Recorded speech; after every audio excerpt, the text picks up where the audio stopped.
നമസ്കാരം, good morning കേരളത്തിലേക്ക് പ്രിയ പ്രേക്ഷകർക്ക് സ്വാഗതം. എല്ലാവർക്കും നല്ലൊരു ദിവസം ആശംസിക്കുകയാണ്. നിങ്ങൾ എത്ര പ്രാർത്ഥിച്ചാലും ഞാൻ കേൾക്കുകയില്ല, കാരണം നിങ്ങളുടെ കൈകൾ പാപത്തിൻ്റെ രക്തക്കറയിൽ മുങ്ങിയിരിക്കുന്നു. ബൈബിൾ വചനങ്ങൾ ഉദ്ധരിച്ച് പോപ്പ് ലിയോ 14 മാർപ്പാപ്പ കഴിഞ്ഞ ദിവസം യുദ്ധത്തിൽ അമേരിക്കയുടെയും ഇസ്രയേലിൻ്റെയും പങ്ക് പരോക്ഷമായി വിമർശിച്ചുകൊണ്ട് ഓശാന ദിവസം പറഞ്ഞ വാക്കുകളാണ് ഇത്. പശ്ചിമേഷ്യയിൽ സംഘർഷം രൂക്ഷമാകുന്ന സാഹചര്യം ലോക സമാധാനത്തെ എത്രത്തോളം ബാധിക്കുന്നു എന്നതിൻ്റെ ഒരു പ്രതിഫലനമായി അദ്ദേഹത്തിൻ്റെ ലോകത്തിലെ ജനതയുടെ ആശങ്കയായി നമുക്ക് അദ്ദേഹത്തിൻ്റെ വാക്കുകളെ കാണേണ്ടി വരും. കാരണം സംഘർഷത്തിനൊട്ടും കുറവില്ല എന്നത് തന്നെയാണ് ഏറ്റവും പുതിയ വിവരങ്ങൾ. ആ മേഖലയിൽ നിന്ന് വരുന്നത് ഖാർഗ് ദ്വീപ് പിടിച്ചടക്കാനായി അമേരിക്കൻ പ്രസിഡന്റ് ഡൊണാൾഡ് ട്രംപ് ശ്രമിക്കുന്നു. ഇറാനിലെ കരയുദ്ധത്തിലേക്ക് കടക്കാൻ ശ്രമിക്കുന്നു. കരയുദ്ധത്തിലേക്ക് കടക്കുക എന്ന് പറയുമ്പോൾ രക്തപ്പുഴയൊഴുകുന്ന സാഹചര്യമാണ് ഒരുപക്ഷെ ഉണ്ടാകുക. പക്ഷേ ഒരു യുദ്ധങ്ങളും കരയുദ്ധത്തിലൂടെയല്ലാതെ അവസാനിച്ച ചരിത്രം വളരെ ചുരുക്കമാണ്. അതുകൊണ്ട് തന്നെ ഇനി എന്തവിടെ സംഭവിക്കുന്നത് വലിയ ആശങ്ക തന്നെ നിലനിൽക്കുന്ന സാഹചര്യം. ഒപ്പം ക്രൂഡ് ഓയിലിൻ്റെ വില കുതിച്ചുകൊണ്ടിരിക്കുന്നു. ആ ഒരു സാഹചര്യം തന്നെയാണ് ട്രംപ് ഈ ഒരു ഖാർഗ് ദ്വീപ് പിടിച്ചടക്കാൻ, അല്ലെങ്കിൽ അവിടെ നിന്ന് തങ്ങളായിരിക്കും എണ്ണ വിതരണം നടത്തുക എന്നൊക്കെ പറയാനുള്ള ഒരു സാഹചര്യം. സംസ്ഥാനത്തേക്ക് എത്തുകയാണെങ്കിൽ 10 നാൾ മാത്രമാണ് ഓരോ വോട്ടും. കൂടുതൽ നമ്മൾ ഒന്ന് പരിശോധിക്കുകയാണെങ്കിൽ ഈ ആത്മവിശ്വാസം എന്ന് പറയുന്നത് ഓരോ മുന്നണികളുടെയും അത് ദിവസം കഴിയുന്തോറും അത് ഒരു ആകാംക്ഷയും ആശങ്കയും ഒക്കെയായി മാറുകയാണ്.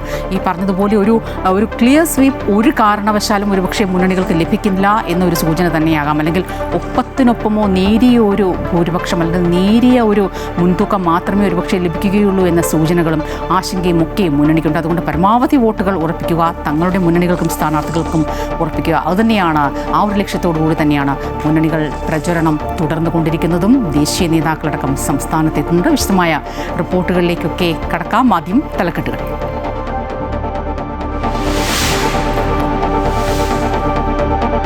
തിരഞ്ഞെടുപ്പ് പ്രചാരണം ശക്തമാക്കി മുന്നണികൾ. വോട്ടെടുപ്പിന് 10 നാൾ. UDF ക്യാമ്പിന് ആവശ്യമാകാൻ രാഹുൽ ഗാന്ധി ഇന്ന് സംസ്ഥാനത്ത്. പത്തനംതിട്ട, കോട്ടയം ജില്ലകളിൽ പ്രചാരണ പരിപാടികൾ.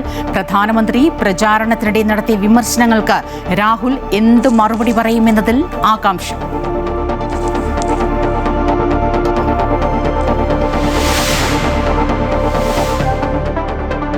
തിരഞ്ഞെടുപ്പ് പ്രചാരണത്തിനായി മുഖ്യമന്ത്രി പിണറായി വിജയൻ ഇന്ന് കൊല്ലത്ത്. കൊട്ടാരക്കര, ചടയമംഗലം മണ്ഡലങ്ങളിൽ പ്രചാരണം. 10 മണിക്ക് വാർത്താ സമ്മേളനം. വികസന കാര്യത്തിൽ സംവാദമാകാമെന്ന പ്രതിപക്ഷ നേതാവിന്റെ വെല്ലുവിളിയിൽ മുഖ്യമന്ത്രിയുടെ മറുപടി ഇന്നുണ്ടായേക്കും. ഈ ക്ലാസ് മണ്ഡലങ്ങളിൽ പ്രചാരണം കൂടുതൽ ശക്തമാക്കി NDA.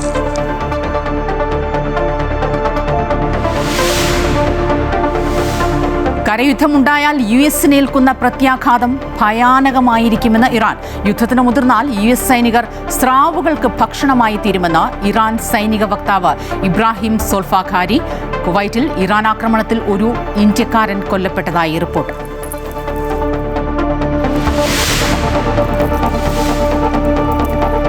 AI-ക്ക് നിയന്ത്രണം വേണമെന്ന നിർദ്ദേശം. ദുരുപയോഗം തടയാൻ നിയമം വേണമെന്ന് ശുപാർശ. നിലവിലുള്ള നിയമങ്ങളെ മാത്രം ആശ്രയിക്കരുതെന്ന് പാർലമെന്റ് സ്റ്റാൻഡിംഗ് കമ്മിറ്റി.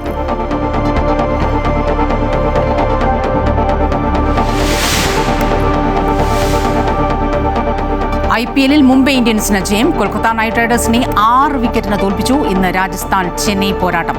മത്സരം 7:30 ഗുവാഹത്തിയിൽ.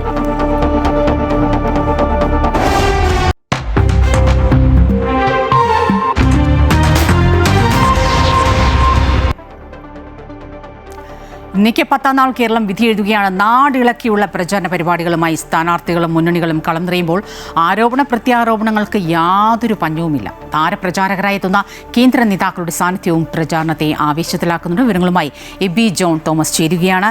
എബി, ഈ സൂചിപ്പിച്ചതുപോലെ 10 ദിവസം, കഷ്ടിച്ച് 10 ദിവസം മാത്രമാണ് ബാക്കിയുള്ളത്. ഞാൻ തുടക്കത്തിൽ പറഞ്ഞതുപോലെ ഈ ദിവസങ്ങൾ കഴിയും തോറും ഒരുപക്ഷെ നല്ലൊരു ഭൂരിപക്ഷത്തിൽ ഒരുപക്ഷെ ഭരണത്തിലെത്താമെന്ന മുന്നണികളുടെ ആ ഒരു ആത്മവിശ്വാസം അതിന് മങ്ങലേൽപ്പിച്ചിട്ടുണ്ട്. കാരണം BJP അടക്കം NDA അടക്കം ശക്തമായ പ്രചരണവുമായി A ക്ലാസ് മണ്ഡലങ്ങളിലടക്കം അവരുടെ ദേശീയ നേതാക്കൾ മോദിയടക്കം എത്തുന്നു.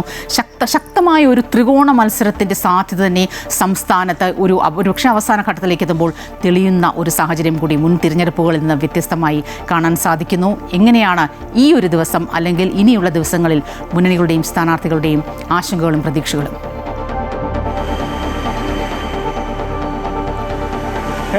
മുന്നണികളും സ്ഥാനാർത്ഥികളും ഒക്കെ തന്നെ അവരുടെ തെരഞ്ഞെടുപ്പ് പര്യടനത്തിന്റെ അടുത്തൊരു ഘട്ടത്തിലേക്ക് കടക്കുകയാണ്. ഇനിയിപ്പോൾ കൃത്യം 10-ാം നാൾ കേരളം പോളിംഗ് ബൂത്തിലേക്ക് എത്തുന്നു. വിധിയെഴുത്ത് ദിവസം കൂടിയാണ് 10-ാം ദിവസം എന്ന് പറയുന്നത്. അതുകൊണ്ട് തന്നെ അതിനു മുമ്പ് ഒരു ദിവസം എന്തായാലും ഒരു നിശബ്ദ പ്രചാരണത്തിന്റെ ദിവസം ഉണ്ടാവും. അപ്പോൾ 8 ദിവസത്തോളം മാത്രമാണ് ഇനി ഒരു പരസ്യ പ്രചാരണത്തിന് സമയമുള്ളത് എന്നുള്ളതാണ്. അതുകൊണ്ട് തന്നെ നാടിളക്കിയുള്ള പ്രചാരണ പരിപാടികളുമായിട്ടാണ് സ്ഥാനാർത്ഥികളും മുന്നണികളും ഒക്കെ തന്നെ സജീവമായിരിക്കുന്നത്.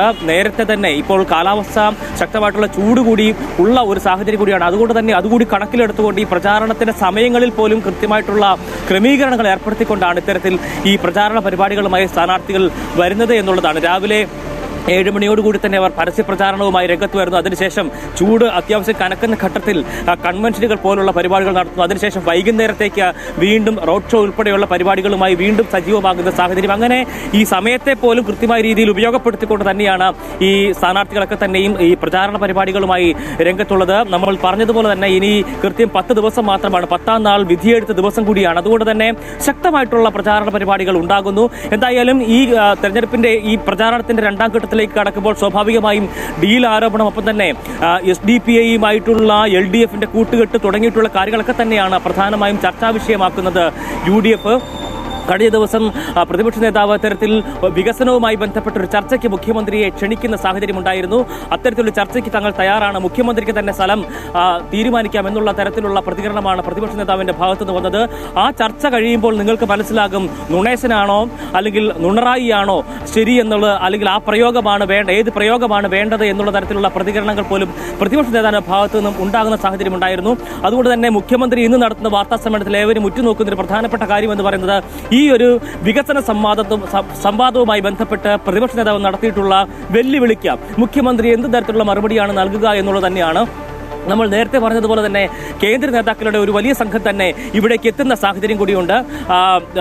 ആ ഒരു സാഹചര്യം അത് സൂപ്പർ പ്രചാരകരെ തന്നെ, താരപ്രചാരകരെ തന്നെ എത്തിച്ചുകൊണ്ടുള്ള പ്രചാരണ പരിപാടികളാണ് ഇപ്പോൾ ഈ അവസാന ഘട്ടത്തിൽ നടക്കുന്നത്. എന്തായാലും കഴിഞ്ഞ ദിവസം പ്രധാനമന്ത്രി നരേന്ദ്രമോദി വന്ന് വാഗ്ദാനങ്ങൾ നൽകുന്നു. ഒപ്പം തന്നെ ഇടത് വലത് മുന്നണികൾക്കെതിരെ ശക്തമായിട്ടുള്ള വിമർശനങ്ങളൊക്കെ തന്നെയും ഉന്നയിക്കുന്ന സാഹചര്യം ഉണ്ടായിരുന്നു. ആ ഉന്നയിച്ച വിഷയങ്ങൾക്ക് അല്ലെങ്കിൽ ആ ആരോപണങ്ങൾക്ക് രാഹുൽ ഗാന്ധി ഇന്ന് എന്ത് മറുപടി പറയുമെന്ന് തന്നെയാണ് അദ്ദേഹത്തിന്റെ ഈ പ്രചാരണ പരിപാടിയുമായി ബന്ധപ്പെട്ട് രാഹുൽ ഗാന്ധിയുടെ മറുപടിക്ക് തന്നെയാണ് ഏവരും കാത്തിരിക്കുന്ന ഒരു സാഹചര്യമുള്ളത്. എന്തായാലും ആ ഒരു ആരോപണങ്ങൾക്ക് എന്താണ്, പ്രധാനമന്ത്രിയുടെ ആരോപണങ്ങൾക്ക് എന്താണ് രാഹുൽ ഗാന്ധി മറുപടി പറയാനിരിക്കുന്നത് എന്നുള്ളത് പ്രധാനമായി ഉറ്റുനോക്കുന്ന ഒരു സാഹചര്യമുണ്ട്. എന്തായാലും തെക്കൻ ജില്ലകളിലൊക്കെ തന്നെയും ശക്തമായിട്ടുള്ള ഒരു മുന്നേറ്റം കഴിഞ്ഞ തവണ ഉണ്ടാക്കാൻ LDFന് സാധിച്ചിരുന്നു എന്നത് ശ്രദ്ധേയമായിട്ടുള്ള ഒരു കാര്യം കൂടിയാണ്. ഒരു പത്തനംതിട്ട ജില്ലയിൽ ഉൾപ്പെടെ വലിയ രീതിയിലുള്ള ഒരു തൂത്തുവാരൽ LDFന് കഴിഞ്ഞ തവണ കഴിഞ്ഞിരുന്നു. പക്ഷേ ഇത്തവണ അത് ഉണ്ടാകാനുള്ള സാധ്യത തുലോം തുച്ഛമാണ് എന്ന് തന്നെയാണ് UDFും കോൺഗ്രസും അവകാശപ്പെടുന്നത്.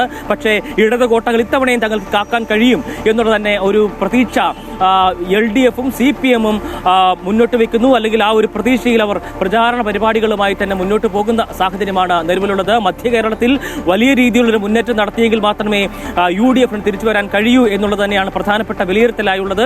അതുകൊണ്ട് തന്നെ ആ നിലയ്ക്കുള്ള പ്രചാരണ പരിപാടികളാണ് നടക്കുന്നത്. അവസാന ഘട്ടത്തിലേക്ക് എത്തുമ്പോൾ ഏറ്റവും ആവേശത്തോടു കൂടി തന്നെയാണ് പ്രചാരണ പരിപാടികളുമായി സ്ഥാനാർത്ഥികളും മുന്നണികളും മുന്നോട്ട് പോകുന്നത്.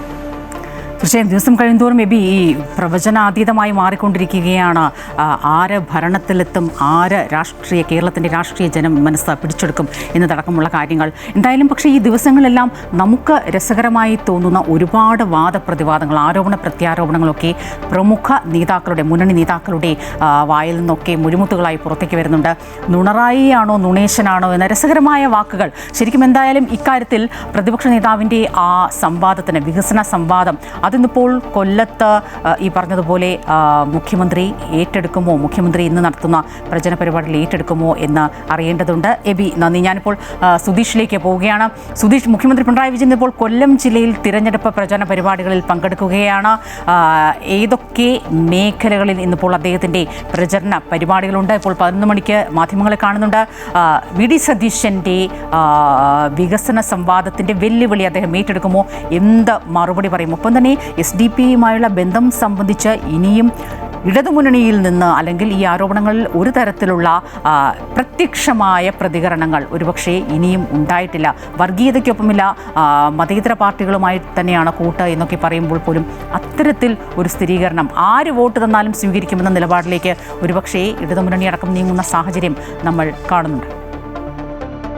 തീർച്ചയായും സ്വപ്ന അങ്ങനെ തന്നെയാണ്. കാരണം മുഖ്യമന്ത്രി ഈ പ്രചാരണ പരിപാടികളൊക്കെ തന്നെ ആസൂത്രണം ചെയ്തതും അല്ലെങ്കിൽ ഓരോ ജില്ലകളിലും ഈ പ്രചാരണ പരിപാടികളുമായി മുന്നോട്ട് പോകാൻ ശ്രദ്ധിച്ചത് ഈ പ്രതിപക്ഷത്തെ, അതായത് കോൺഗ്രസിനെ കൃത്യമായ മുൻമുളയിൽ നിർത്തിക്കൊണ്ട് കോൺഗ്രസിനെതിരെ ചില കാര്യങ്ങൾ നിരത്തിക്കൊണ്ട് വോട്ട് രാഷ്ട്രീയം അല്ലെങ്കിൽ അത്തരത്തിൽ ഇടതുപക്ഷത്തിലെ അനുകൂലമായ ഒരു തരംഗം കേരളത്തിൽ ഉണ്ടാക്കുക എന്നൊരു അർത്ഥത്തിൽ കൂടിയായിരുന്നു മുഖ്യമന്ത്രി പിണറായി വിജയൻ ഇത്തരത്തിൽ ഒരു പ്രചാരണ പരിപാടികൾക്കൊക്കെ മുന്നിട്ടിറങ്ങിയത്. പക്ഷേ നാം കണ്ടതാണ് കഴിഞ്ഞ ദിവസങ്ങളിലൊക്കെ തന്നെ പല സ്ഥലങ്ങളിലും ഇത്തരത്തിൽ മുഖ്യമന്ത്രിയുടെ ചില മറുപടികൾ, അതിനെതിരെ ഉടൻ തന്നെ പ്രതിപക്ഷ നേതാവും ഒപ്പം കോൺഗ്രസിലെ മുതിർന്ന നേതാക്കളും ഒക്കെ ചില ആരോപണങ്ങളുമായി അതിന് മറുപടികളുമായി രംഗത്ത് വരുന്നു. അത്തരത്തിലുള്ള ചില ആരോപണങ്ങളും ചില മറുപടികളും ഒക്കെ അതെന്ത് എന്ന തരത്തിലേക്ക് കേരളം ചർച്ച ചെയ്യുന്ന തരത്തിലേക്ക് അല്ലെങ്കിൽ രാഷ്ട്രീയ കേരളം ചർച്ച ചെയ്യുന്ന തരത്തിലേക്ക് കാര്യങ്ങൾ മുന്നോട്ട് പോവുകയൊക്കെ ചെയ്തിരുന്നു. കാരണം ആദ്യം മുതിർന്ന കോൺഗ്രസ് നേതാവ് രമേശ് ചെന്നിത്തല CPM-നുള്ള ബന്ധത്തെക്കുറിച്ചുള്ള ഒരു കാര്യങ്ങൾ വ്യക്തമാക്കിക്കൊണ്ട് മുന്നോട്ട് വന്നു. അതിന് മറുപടി പറയേണ്ട ഒരു സാഹചര്യം മുഖ്യമന്ത്രിക്കുണ്ടായി. ഇപ്പോൾ ഇതാ പ്രതിപക്ഷ നേതാവ് സതീശൻ തന്റെ വികസന കാര്യങ്ങളൊക്കെ നിരത്തിക്കൊണ്ട് താൻ കേരളത്തിന് വേണ്ടി ചെയ്യുന്ന കാര്യങ്ങളും അല്ലെങ്കിൽ കോൺഗ്രസ് പാർട്ടി അധികാരത്തിലുള്ളപ്പോൾ ചെയ്ത കാര്യങ്ങളും ഒക്കെ നിരത്തിക്കൊണ്ടാണ് അല്ലെങ്കിൽ ഇക്കാര്യങ്ങളൊക്കെ മുഖ്യമന്ത്രി സ്വയം അല്ലെങ്കിൽ ഏറ്റെടുത്തുകൊണ്ട് കോൺഗ്രസ് അധികാരത്തിലിരുന്നപ്പോൾ കോൺഗ്രസ് നടത്തിയ വികസന പ്രവർത്തനങ്ങൾ പോലും മുഖ്യമന്ത്രി ഏറ്റെടുത്തുകൊണ്ട് അതിന്റെ ക്രെഡിറ്റ് ഇടതു സർക്കാർ അല്ലെങ്കിൽ ഇടതുപക്ഷം സ്വന്തമാക്കാൻ ശ്രമിക്കുന്നു എന്ന തരത്തിലുള്ള ആരോപണങ്ങളുമായി സതീശനും രംഗത്ത് വന്നിരിക്കുകയാണ്. ഈ കാര്യങ്ങളിൽ അല്ലെങ്കിൽ വികസന പ്രവർത്തനങ്ങളിൽ എന്താണ് കോൺഗ്രസ് ചെയ്യുന്നത് അല്ലെങ്കിൽ CPM എന്തൊക്കെ ചെയ്തു അല്ലെങ്കിൽ ഇടതുപക്ഷം എന്ത് ചെയ്യുന്നു എന്ന കാര്യങ്ങൾ ഒക്കെ ചൂണ്ടിക്കാണിച്ചുകൊണ്ട് ഒരു വികസന വെല്ലുവിളി അല്ലെങ്കിൽ വികസനത്തിൽ ഒരു വാഗ്വാദം നടത്താം അല്ലെങ്കിൽ അതിലൊരു തുറന്ന ചർച്ചയാകാം എന്ന തരത്തിലുള്ള ഒരു വെല്ലുവിളിയാണ് ഇപ്പോൾ സതീശൻ ഉന്നയിച്ചിരിക്കുന്നത്. ഏതായാലും SDPI-യുമായുള്ള ബന്ധത്തെക്കുറിച്ച് രമേശ് ചെന്നിത്തല ഉയർത്തിയ ആരോപണങ്ങൾക്ക് കഴിഞ്ഞ ദിവസം മുഖ്യമന്ത്രി മറുപടി പറഞ്ഞു എന്ന് പറയാം. പക്ഷേ അതിൽ കൃത്യമായ ഒരു മറുപടി ഉണ്ടായിരുന്നില്ല. കാരണം SDPI-യുമായി ബന്ധം അല്ലെങ്കിൽ അത്തരത്തിൽ വർഗീയ പാർട്ടികളുമായി അല്ലെങ്കിൽ വർഗീയ കക്ഷികളുമായുള്ള ബന്ധം ഞങ്ങൾക്കല്ല അല്ലെങ്കിൽ അതിന് നിങ്ങൾക്ക് കൃത്യമായി അറിയാം എന്നൊക്കെ തരത്തിലുള്ള ഒഴിഞ്ഞുമാറിയുള്ള മറുപടികളാണ് പല അല്ലെങ്കിൽ ഈ പ്രചാരണ പരിപാടികൾക്കിടയിലെ ചോദ്യങ്ങൾക്ക് അല്ലെങ്കിൽ മുഖ്യമന്ത്രി മറുപടി നൽകിയത്. അതുകൊണ്ട് തന്നെ അതിലൊരു കൃത്യമായ മറുപടി SDPI-യുമായി ഉള്ള ബന്ധത്തിലെ കൃത്യമായ ഒരു മറുപടി പ്രതിപക്ഷം ഉന്നയിച്ച ആരോപണത്തിന് മറുപടി മുഖ്യമന്ത്രി നൽകിയിട്ടില്ല എന്ന് തന്നെ വേണം കരുതാൻ. കാരണം വേങ്ങരയിലും മങ്കടയിലും ഒക്കെ ഈ പറയുന്ന സ്ഥാനാർത്ഥികളെ നിർത്തിയത് അത് മുൻപ് SDPI-ക്ക് വേണ്ടി മത്സരിച്ച സ്ഥാനാർത്ഥികളെയാണ് CPM ഇപ്പോൾ നിർത്തിയിരിക്കുന്നത് എന്ന തരത്തിലുള്ള ഈ രമേശ് ചെന്നിത്തലയുടെ ആരോപണം അല്ലെങ്കിൽ രമേശ് ചെന്നിത്തല ഇക്കാര്യങ്ങൾ ചൂണ്ടിക്കാണിച്ചപ്പോൾ ഇതിനൊരു കൃത്യമായ മറുപടി മുഖ്യമന്ത്രി എന്തായാലും നൽകിയിട്ടില്ല. ഒപ്പം തന്നെയാണ് സതീശൻ കഴിഞ്ഞ ദിവസം ഈ തരത്തിലൊരു സംവാദ വെല്ലുവിളി മുഖ്യമന്ത്രിയുമായി നടത്തുന്നതിനുള്ള ഒരു സംവാദ വെല്ലുവിളി നടത്തുന്ന തരത്തിലുള്ള ഒരു കാര്യങ്ങളൊക്കെ മുന്നോട്ട് വച്ചിരിക്കുന്നത്. എന്തായാലും ഇക്കാര്യത്തിൽ കൂടി മുഖ്യമന്ത്രി എന്ത് പറയുമെന്ന് തന്നെയാണ് ഇപ്പോൾ ഏതായാലും കൊല്ലത്ത് മുഖ്യമന്ത്രി പ്രതീക്ഷിക്കുന്ന മാധ്യമങ്ങൾ ശ്രദ്ധിക്കാൻ ശ്രമിക്കുന്നത്. ഏതായാലും കൊല്ലത്ത് രാവിലെ 10 മണിയോടുകൂടി മുഖ്യമന്ത്രിയുടെ വാർത്താ സമ്മേളനം ആരംഭിക്കുമെന്നാണ് ഇപ്പോൾ നമുക്കറിയാൻ കഴിയുന്നത്. ചവറയിലായിരിക്കും പിന്നീട് മുഖ്യമന്ത്രിയുടെ പ്രചാരണ പരിപാടികൾ. ചവറ നിയോജക മണ്ഡലത്തിലായിരിക്കും പ്രചാരണ പരിപാടികൾക്ക് തുടക്കം കുറിക്കുന്നത്. പിന്നീട് വൈകിട്ട് 4 മണിക്ക് അഞ്ചാലുമൂട്ടിലും അതിനുശേഷം 5-ന് കൊട്ടാരക്കരയിലും തുടർന്ന് ചടയമംഗലം മണ്ഡലത്തില് കടക്കലിലും മുഖ്യമന്ത്രി പ്രവർത്തകരെ അഭിവാദ്യം ചെയ്യും. ഏതായാലും 10 മണിയോടുകൂടി മുഖ്യമന്ത്രിയുടെ വാർത്താ സമ്മേളനം കൊല്ലത്ത് ആരംഭിക്കും. പ്രതിപക്ഷത്തിന്റെ ആരോപണങ്ങൾക്ക്, പ്രതിപക്ഷത്തിന്റെ വെല്ലുവിളികൾക്ക് മുഖ്യമന്ത്രിയുടെ മറുപടി എന്നാണ് രാഷ്ട്രീയ കേരളം ഇപ്പോൾ. തീർച്ചയായും സുധീഷ്, ഈ പ്രചരണം അതിന്റെ അവസാന ഘട്ടത്തിലേക്ക്, അവസാന ലാപ്പിലേക്കൊക്കെ കടക്കുമ്പോഴും ഡീലുകളും SDPI ബന്ധം, ജമാഅത്തെ ബന്ധം, ഇത്തരത്തിലുള്ള വിവാദങ്ങളിൽ ഒരുപക്ഷെ ഈ ഒരു ഇലക്ഷൻ അജണ്ട സെറ്റ് ചെയ്ത് തന്നെയാണോ മുന്നണികൾ പ്രവർത്തിക്കുന്നത് എന്ന് നമുക്ക് തോന്നിപ്പോകും. കാരണം ഈ ശബരിമല സ്വർണ്ണക്കൊള്ള വിവാദമടക്കം അല്ലെങ്കിൽ ജനവിരുദ്ധ നയങ്ങളടക്കം അല്ലെങ്കിൽ വികസന നേട്ടങ്ങളടക്കം ഒരുപാട് കാര്യങ്ങൾ ചർച്ച ചെയ്യാനിരിക്കും. ഒരുപക്ഷെ ഇടത് സർക്കാർ LDF ഏറ്റവും കൂടുതൽ ഈ ഒരു തിരഞ്ഞെടുപ്പിൽ ഭയന്നിരുന്നത് ശബരിമല സ്വർണ്ണക്കൊള്ള വിവാദവുമായി ബന്ധപ്പെട്ട് അത് വിശ്വാസ സമൂഹത്തിൻ്റെ വോട്ട് ഏത് രീതിയിലാക്കിയെടുക്കുമെന്ന് തന്നെയുള്ള ഒരു കാര്യമാണ്. പക്ഷേ അതിൽ നിന്നൊക്കെ മാറി കൃത്യമായ അജണ്ട സെറ്റ് ചെയ്തുകൊണ്ട് അവസാന നിമിഷം വരെ ഈ ഒരു വിവാദങ്ങൾ, പരാമർശങ്ങളൊക്കെ സജീവമായി നിലനിർത്തി അങ്ങോട്ടും ഇങ്ങോട്ടും അനാവശ്യമായ പോർവിളികൾ മാത്രം നടത്തിക്കൊണ്ടുപോകാൻ പോകാനുള്ള ഒരു നീക്കം മുന്നണികളുടെ ഭാഗത്ത് നിന്ന് ഉണ്ടാകുന്നു എന്നതാണ് നമുക്ക് കാണാൻ സാധിക്കുന്നത്. എന്തായാലും ദേശീയ നേതാക്കളടക്കം സംസ്ഥാനത്ത് എത്തുന്നുണ്ട്. സൂചിപ്പിച്ചതുപോലെ കഴിഞ്ഞ ദിവസം പ്രധാനമന്ത്രി നരേന്ദ്രമോദി പാലക്കാടും തൃശ്ശൂരും എത്തി. അദ്ദേഹം പറഞ്ഞ ഒരുപാട് കാര്യങ്ങൾക്ക് കോൺഗ്രസ് മറുപടി നൽകേണ്ടതുണ്ട്. രാഹുൽ ഗാന്ധി ഇന്നിപ്പോൾ സംസ്ഥാനത്ത് എത്തുന്നു. കോട്ടയം, പത്തനംതിട്ട ജില്ലകളിലാണ് എത്തുന്നത്. വിവരങ്ങളുമായി കണ്ണൻ ചേരുകയാണ്. കണ്ണൻ, ഒരുപാട് കാര്യങ്ങൾക്ക് മുഖ്യമന്ത്രി പറഞ്ഞ ആരോപണങ്ങൾക്ക്, വിമർശനങ്ങൾക്ക്, പ്രധാനമന്ത്രിയുടെ ആരോപണങ്ങൾക്ക്, വിമർശനങ്ങൾക്കൊക്കെ രാഹുൽ ഗാന്ധി ഇന്നിപ്പോൾ മറുപടി നൽകേണ്ടതുണ്ട്. ഒപ്പം രാഹുലിൻ്റെ വരവ് കോൺഗ്രസ് ക്യാമ്പിന് എത്രത്തോളം പ്രതീക്ഷ നൽകുന്നു? അത് തന്നെയാണ് സ്വപ്ന. വലിയ ആവേശത്തിലാണ് രാഹുൽ ഗാന്ധിയുടെ ഈ വരവ് കോൺഗ്രസ് പ്രവർത്തകർ കാണുന്നത്. നേരത്തെ രാഹുൽ ഗാന്ധി കേരളത്തിലേക്ക് വരുമെന്ന് പറഞ്ഞിരുന്നെങ്കിലും അത് ചില കാരണങ്ങളല്ല അത് മാറ്റിവെച്ചിരുന്നു. അതിനുശേഷമാണ് ഇപ്പോൾ ഇന്ന് പത്തനംതിട്ടയിലും കോട്ടയത്തെയും രാഹുൽ ഗാന്ധി എത്തുന്നത്. വലിയ ആവേശത്തിൽ തന്നെയാണ് കോൺഗ്രസ് പ്രവർത്തകർ ഉള്ളത്. കഴിഞ്ഞ ദിവസം പ്രധാനമന്ത്രി നരേന്ദ്രമോദി കേരളത്തിലെത്തി കോൺഗ്രസിനെതിരെയും LDFിനെതിരെയും ഒക്കെ ആഞ്ഞടിച്ചിരുന്നു. അതിനുള്ള മറുപടി കോൺഗ്രസിനെതിരെ ഉന്നയിച്ച പല ആരോപണങ്ങൾക്കും ഇന്ന് രാഹുൽ ഗാന്ധി മറുപടി നൽകുമെന്ന് തന്നെയാണ് കരുതുന്നത്. കഴിഞ്ഞ ദിവസങ്ങളിൽ നടത്തിയ ഇവിടെ ഡീലാരോപണങ്ങൾ ഉൾപ്പെടെയുള്ള വിഷയങ്ങളിലും രാഹുൽ ഗാന്ധി വ്യക്തമായ ഒരു മറുപടി നൽകും. ഇന്ന് രാവിലെ ഒരു 12 മണിയോടെയാണ് ഇദ്ദേഹം ആദ്യം ഇവിടുത്തെ അടൂരിൽ ഹെലികോപ്റ്ററിൽ ഇറങ്ങുകയും അവിടെ നിന്നും അടൂരിൽ KSRTC ജംഗ്ഷനിൽ കൂടുന്ന പൊതുയോഗത്തിൽ സംസാരിക്കുകയും ചെയ്യും. ഈ പൊതുയോഗത്തിന് ശേഷം അവിടെ നിന്നും പത്തനംതിട്ടയിലേക്ക് പോകും. ഈ പത്തനംതിട്ടയിലേക്കുള്ള യാത്ര വലിയൊരു റോഡ് ഷോ ആക്കാൻ തന്നെയാണ് ഇവിടുത്തെ നേതാക്കളുടെ തീരുമാനം. നേരത്തെ ഈ രണ്ടിടങ്ങളിലും പത്തനംതിട്ടയിലും അടൂരിലും ഉൾപ്പെടെ റോഡ് ഷോയാണ് നേതാക്കൾ ആവശ്യപ്പെട്ടിരുന്നത് എങ്കിലും ചില സുരക്ഷാ കാരണങ്ങളാൽ അത് നിഷേധിക്കുകയായിരുന്നു. അതിനെ തുടർന്നാണ് ഇത്തരത്തിൽ പൊതുസമ്മേളനങ്ങളിലായി മാറ്റുന്നത്. ആദ്യം ഈ അടൂരിലെ സ്ഥാനാർത്ഥിക്ക് വേണ്ടി അടൂരിൽ തന്നെയാണ് പൊതുസമ്മേളനം സംഘടിപ്പിച്ചിട്ടുള്ളത്. അതിനുശേഷം റാന്നിയിലെയും കോന്നിയിലെയും തിരുവല്ലയിലെയും സ്ഥാനാർത്ഥികൾക്കായി, ആറന്മുളയിലെയും സ്ഥാനാർത്ഥികൾക്കായി ഉള്ള പൊതുസമ്മേളനമാണ് പത്തനംതിട്ടയിൽ ഒരുമിച്ച് നടത്തുന്നത്. അതിനുശേഷം അദ്ദേഹം കോട്ടയത്തേക്ക് പോകും. എന്തായാലും ഈ രാഹുൽ ഗാന്ധിയുടെ വരവ് വലിയ ആഘോഷമാക്കി തന്നെ മാറ്റാനാണ് കോൺഗ്രസ് പ്രവർത്തകർ ആലോചിക്കുന്നത്. വളരെ ചുരുങ്ങിയ സമയം മാത്രമാണ് രാഹുൽ ഗാന്ധിയുടെ ഈ വരവിനായി ഇവിടെ ഒരുക്കങ്ങൾക്ക് സമയം ലഭിച്ചിട്ടുള്ളത്. അടൂരിലെ ക്യാമ്പ് വലിയ രീതിയിൽ ഒരു പന്തൽ കെട്ടി ഉദ്ദേശിച്ചിരുന്നെങ്കിലും അത്തരത്തിലുള്ള കാര്യങ്ങൾ എന്തായാലും നടക്കില്ല. അടൂരിൽ ചെറിയ രീതിയിൽ പരിപാടി സംഘടിപ്പിച്ച ശേഷം പത്തനംതിട്ടയിൽ വലിയ രീതിയിൽ ഒരു പൊതുസമ്മേളനം നടത്താനാണ് തീരുമാനിക്കുന്നത്. കഴിഞ്ഞ ദിവസങ്ങളിൽ പ്രധാനമന്ത്രി നടത്തിയ ആരോപണങ്ങൾക്കും അദ്ദേഹം വലിയ ഗ്യാരണ്ടികളൊക്കെ നൽകിയിരുന്നു. അതിന് ബദലായി ഈ രാഹുൽ ഗാന്ധിയുടെ നേരത്തെ പറഞ്ഞതുപോലെ ഇന്ദിരാ ഗ്യാരണ്ടി ഉൾപ്പെടെ 5 ഗ്യാരണ്ടികൾ നൽകിയിരുന്നു. ആ ഗ്യാരണ്ടികളൊക്കെ ഈ പൊതുസമ്മേളനത്തിലും അദ്ദേഹം സംസാരിക്കുമെന്ന് തന്നെയാണ്. മോദിയുടെ ഗ്യാരണ്ടികൾക്ക് പകരമായി രാഹുൽ ഗാന്ധിയുടെ ഗ്യാരണ്ടികൾ എന്തൊക്കെയെന്ന് എന്തായാലും വരും മണിക്കൂറുകൾ അറിയാൻ സാധിക്കും. സജീവമായ ഒരു പ്രചരണ ദിവസം തന്നെയാണ് മുന്നണികൾക്കും സ്ഥാനാർത്ഥികൾക്കും. കണ്ണനാണ് വിവരങ്ങളുമായി ചേർന്നത്.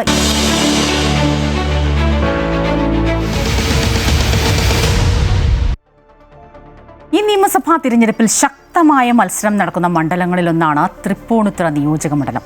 91 മുതൽ UDFിൻ്റെ കുത്തക മണ്ഡലങ്ങളുടെ ഗണത്തിലാണ് തൃപ്പൂണിത്തുറയുള്ളത്. കെ ബാബു MLAയുടെ പിന്മാറ്റം കൊണ്ടുകൂടി ശ്രദ്ധേയമായ മണ്ഡലത്തിൽ കൊച്ചി നഗരസഭ ഡെപ്യൂട്ടി മേയർ ദീപക് ജോയിയാണ് UDF സ്ഥാനാർത്ഥി. വൈപ്പിൻ MLA KN ഉണ്ണികൃഷ്ണനാണ് ഇടത് സ്ഥാനാർത്ഥി. BJP 2020 നൽകിയ മണ്ഡലത്തിൽ ചലച്ചിത്ര താരം അഞ്ജലി നായരാണ് ജനവിധി തേടുന്നത്. നിയമസഭാ തിരഞ്ഞെടുപ്പ് ചരിത്രത്തിൽ 5 തവണ മാത്രമേ ഇടതുമുന്നണിയെ തൃപ്പൂണിത്തുറക്കാർ വിജയിപ്പിച്ചിട്ടുള്ളൂ. NSS രൂപീകരിച്ച നാഷണൽ ഡെമോക്രാറ്റിക് പാർട്ടി പ്രതിനിധിയായി KGR കർത്ത വരെ സഭയിലേക്കെത്തി. 91 മുതൽ മണ്ഡലം കെ ബാബുവിന് സ്വന്തമായി. അപ്രമാദിത്യം അവസാനിപ്പിക്കാൻ ഇടത് രാഷ്ട്രീയത്തിലെ പുതുമുഖ ശബ്ദമായ M സ്വരാജിനെ CPM കളത്തിലേക്കിറക്കി. ഭരണവിരുദ്ധ വികാരവും ബാർക്കോഴയും ഉയർന്നതോടെ 2016 ബാബുവിനെ അട്ടിമറിച്ച് സ്വരാജ് സഭയിലേക്കെത്തി. തുടർഭരണം നേടിയ 2021 പക്ഷേ തൃപ്പൂണിത്തുറയിലെ ജനങ്ങൾ സ്വരാജിനെ കൈവിട്ട് ബാബുവിന് വീണ്ടും കൈകൊടുത്തു. അങ്ങനെ മണ്ഡലം വീണ്ടും വലത്തോട്ട് തിരിഞ്ഞു. ശബരിമല ഉൾപ്പെടെയുള്ള വിഷയങ്ങളിൽ സ്വരാജ് എടുത്ത നിലപാടുകൾ ഇടത് കോട്ടകളിൽ ഉൾപ്പെടെ ഇളക്കി. കെ ബാബു വീണ്ടും നിയമസഭാംഗം. ഇത്തവണ ബാബുവില്ല. പകരം കൊച്ചി നഗരസഭ ഡെപ്യൂട്ടി മേയർ ദീപക് ജോയിയാണ് UDF സ്ഥാനാർത്ഥി. തീർച്ചയായിട്ടും തൃപ്പൂണിത്തുറ ഒരു ക്ഷേത്ര നഗരിയാണ്. വലിയ വികസനത്തിന് സാധ്യതയുള്ള കോൺസ്റ്റിറ്റ്യുവൻസിയാണ്. വലിയ വികസനം നടന്ന് മെട്രോ ഉൾപ്പെടെ വന്ന ഒരു കോൺസ്റ്റിറ്റ്യുവൻസിയാണ്. തീർച്ചയായിട്ടും വലിയ സാധ്യതകളുണ്ട്. വലിയ വിജയം കരസ്ഥമാക്കും UDFിൻ്റെ 35 വർഷത്തെ മികച്ച ഭരണത്തിന് തുടർച്ചയുണ്ടാവും. കഴിഞ്ഞ തവണ ദീപകിനെ വൈപ്പിൻ മണ്ഡലത്തിൽ തോൽപ്പിച്ച KN ഉണ്ണികൃഷ്ണനാണ് ഇത്തവണ LDF സ്ഥാനാർത്ഥി. ഹൈന്ദവ വോട്ടുകൾ ലക്ഷ്യം വെച്ചുകൊണ്ടുകൂടിയാണ് CPM അത്തരമൊരു നീക്കം നടത്തിയത്. സ്വന്തം മണ്ഡലത്തിൽ ഇത്തവണ ജയിക്കാൻ കഴിയുമെന്ന് ഉണ്ണികൃഷ്ണൻ പറയുന്നു. നല്ല ശുഭപ്രതീക്ഷയാണ് എനിക്കുള്ളത്. ഈ മണ്ഡലം തിരിച്ചു പിടിക്കാൻ കഴിയുമെന്നുള്ള പ്രത്യാശയാണ്. ഒരു വിശ്വാസത്തിനും ഞങ്ങൾ എതിരല്ല. എല്ലാ വിശ്വാസികളെയും ചേർത്ത് നിർത്തിക്കൊണ്ട് അവരുടെ വിശ്വാസ സംരക്ഷണത്തിനും അതോടൊപ്പം തന്നെ അവർ നേരിടുന്ന അവരുടെ പാർപ്പിടത്തിൻ്റെ, ഭക്ഷണത്തിൻ്റെ, വിദ്യാഭ്യാസത്തിൻ്റെ, ആരോഗ്യത്തിൻ്റെ എല്ലാ പ്രശ്നങ്ങളെയും പൊതുവിൽ കൈകാര്യം ചെയ്യുന്നതിന് വേണ്ടിയിട്ടാണ് നമ്മൾ നിലകൊള്ളുന്നത്. അപ്പോൾ വിശ്വാസ സമൂഹം എല്ലാം ഇടതുപക്ഷത്തിൻ്റെ ഒപ്പമാണ്. അതേസമയം മണ്ഡലത്തിലെ കഴിഞ്ഞകാല തെരഞ്ഞെടുപ്പ് ചിത്രങ്ങളിൽ BJPയുടെ സാന്നിധ്യം പ്രധാനപ്പെട്ടതാണ്. 2011 4942 വോട്ടുകൾ മാത്രം പിടിച്ച BJP 2016 പൊതുസമ്മതൻ കൂടിയായ തുറവൂർ വിശ്വംഭരനെ ഇറക്കി. ആ പരീക്ഷണം വിജയിച്ചു. 3% നിന്ന് BJPയുടെ വോട്ട് 20%-ലേക്ക് എത്തി.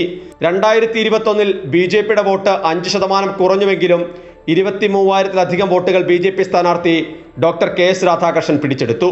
വീണതത്രയും രാഷ്ട്രീയ വോട്ടുകൾ തന്നെ എന്നതും പ്രധാനപ്പെട്ടതാണ്. ഒടുവിൽ നടന്ന തദ്ദേശ തെരഞ്ഞെടുപ്പിൽ തൃപ്പൂണിത്തുറ മുനിസിപ്പാലിറ്റി പിടിച്ച രാഷ്ട്രീയ അടിത്തറ ഉറപ്പിക്കാൻ BJP കഴിഞ്ഞു. എന്നാൽ മണ്ഡലം ഘടകകക്ഷിയായ 2020-ക്കാണ് BJP നേതൃത്വം ഇത്തവണ നൽകിയിട്ടുള്ളത്. അഞ്ജലി നായർ സ്ഥാനാർത്ഥിയായി എത്തി. തൃപ്പൂണിത്തുറയിലെ നാട്ടുകാർക്ക് അവരുടെ പ്രശ്നങ്ങൾക്ക് പരിഹരിക്കാൻ വേണ്ടി എന്നെയാണ് നിയോഗിച്ചത് ദൈവം എന്ന് വിശ്വസിക്കുന്നു. അപ്പം അതുകൊണ്ട് തന്നെ എന്നെക്കൊണ്ട് കഴിയും വിധത്തിൽ എന്തെല്ലാം, അല്ലെങ്കിൽ ഞങ്ങളുടെ പാർട്ടിക്ക് കഴിയുന്ന വിധത്തിൽ എന്തെല്ലാം ചെയ്യാൻ സാധിക്കുമോ. എറണാകുളം ജില്ലയുടെ സാംസ്കാരിക മുഖം കൂടിയാണ് തൃപ്പൂണിത്തുറ മണ്ഡലം. കൊച്ചി നഗരസഭയിലെ ഡിവിഷനുകളും തൃപ്പൂണിത്തുറ, മരട് മുനിസിപ്പാലിറ്റികൾക്ക് പുറമെ കുമ്പളം, ഉദയംപേരൂർ പഞ്ചായത്തുകളും ചേരുന്നതാണ് തൃപ്പൂണിത്തുറ നിയമസഭാ മണ്ഡലം. തദ്ദേശ തെരഞ്ഞെടുപ്പിലെ തിരിച്ചടി മറികടക്കാൻ LDFും നേട്ടം തുടരാൻ BJPയും UDFും ശ്രമിക്കുമ്പോൾ തൃപ്പൂണിത്തുറയിൽ മത്സരം തീപാറും. അമൃത ന്യൂസ്, കൊച്ചി. ഇത്തവണ വർക്കലയിൽ അതിശക്തമായ പോരാട്ടം നടക്കുന്നൊരു മണ്ഡലമാണ്. ഹാട്രിക് വിജയം ലക്ഷ്യമിട്ടിറങ്ങിയ ജോയിയെ നേരിടുന്നത് 3 തവണ മണ്ഡലത്തിൽ നിന്നും തിരഞ്ഞെടുക്കപ്പെട്ട വർക്കല കഹാറാണ്. ഇടത്തുപാളയത്തിൽ നിന്ന് തന്നെ ഒരാളെ NDA സ്ഥാനാർത്ഥിയാക്കിയതോടെ മണ്ഡലത്തിൻ്റെ മത്സരചിത്രം തന്നെ മാറി. സ്ഥാനാർത്ഥി നിർണയം മുതൽ കേരള രാഷ്ട്രീയത്തിന്റെ ശ്രദ്ധ പിടിച്ചുപറ്റിയ മണ്ഡലങ്ങളിൽ ഒന്നാണ് വർക്കല. മണ്ഡലം നിലനിർത്താൻ LDFും തിരിച്ചുപിടിക്കാൻ UDFും കരുത്ത് കാട്ടാൻ NDAയും കച്ചകെട്ടി ഇറങ്ങുന്നതോടുകൂടി തന്നെ ഈ മണ്ഡലത്തിലെ പോരാട്ടം കടുപ്പമാവുക തന്നെ ചെയ്യും.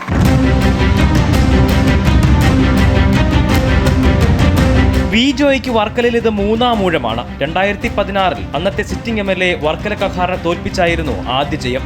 21 കോൺഗ്രസ് നേതാവ് BRM ഷഫീറിനെ പരാജയപ്പെടുത്തിയത് 17,000-ൽ പരം വോട്ടുകൾക്ക്. ഡീൽ ഉൾപ്പെടെയുള്ള വിഷയങ്ങൾ ഭീഷണിയാണെങ്കിലും വിജയം ഉറപ്പെന്ന് ജോയ് പറയുന്നു. അപ്പോൾ BDJSന്റെ സ്ഥാനാർത്ഥി വന്ന സാഹചര്യത്തിൽ BJPക്കാർ വ്യാപകമായി വർക്കല കഹാർ നോട്ട് ചെയ്യണമെന്ന വോയിസ് മെസ്സേജ് ഇട്ടു. അപ്പോൾ ആ ഡീല് ഇപ്പോഴും തുടരുകയാണ്. ജനങ്ങളുടെ ഇടയിൽ അത് തിരിച്ചറിയാൻ വേണ്ടിയിട്ട് പെട്ടെന്ന് സാധിക്കും. പിന്നെ ഇവരുടെ പ്രവർത്തകരുടെ എല്ലാം വോട്ട് വേണമെങ്കിൽ UDFന് കൊടുക്കുക എന്നുള്ളത് മാത്രമേ പറ്റുള്ളൂ. പക്ഷേ ജനങ്ങളത് തിരിച്ചറിയും. അത്തരം ചില ഡീലുകൾ പൊതുവേ കഴിഞ്ഞ തദ്ദേശ സ്വയംഭരണ സ്ഥാപന തിരഞ്ഞെടുപ്പുകളിലും പാർലമെൻറ്റ് തിരഞ്ഞെടുപ്പിലും കണ്ടത് ഇപ്പോൾ പല സ്ഥലങ്ങളിലായിട്ട് വ്യാപിക്കുന്നു എന്നുള്ളത് ശരിയാണ്. 2001, 2006, 2011 തുടർച്ചയായി 3 വട്ടവും വർക്കലയിൽ കഹാർ തന്നെയായിരുന്നു. 4ാം അംഗത്തിൽ കാലിടറിയ കഹാറിന് 2016 തോൽവിക്ക് പകരം വീട്ടുക എന്ന ലക്ഷ്യം കൂടിയുണ്ട്.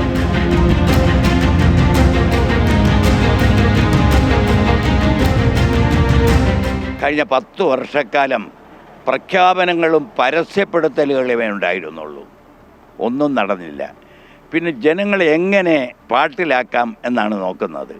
ഒരു മന്ത്രിയായിരുന്ന ആൾ തന്നെ പറഞ്ഞില്ലേ, നല്ല പെൻഷൻ വാങ്ങി തിന്നിട്ട് നന്ദികേട് കാട്ടിയെന്ന്. ജനങ്ങളെ കരം കൊടുക്കുന്ന പൈസ കൊടുത്തിട്ടാണ് പറയുന്നത്. ജനങ്ങളുടെ ആവശ്യം അനുസരിച്ച് മുന്നോട്ട് പോകുന്ന ഒരു ഭരണം വരും.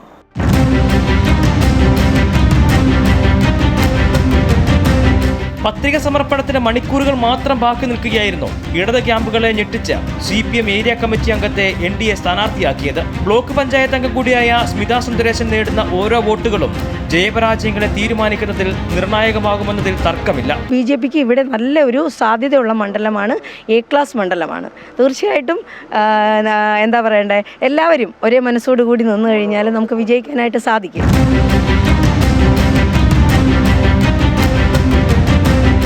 ഇതുവരെ ഇല്ലാതിരുന്ന രാഷ്ട്രീയ സംഭവവികാസങ്ങളാണ് ഇത്തവണ വർക്കല നിയോജക മണ്ഡലത്തിലുള്ളത്. കൂടുമാറ്റം മുതൽ ഡീൽ ആരോപണം വരെ ഇത്തവണ വർക്കലയിൽ സജീവമാണ്. അതുകൊണ്ട് തന്നെ ആര് വാഴും ആര് വീഴുമെന്നറിയാൻ കാത്തിരിക്കണം. ക്യാമറ പേഴ്സൺ സുനിലിനൊപ്പം എബി ജോൺ തോമസ്, അമൃത ന്യൂസ്, തിരുവനന്തപുരം.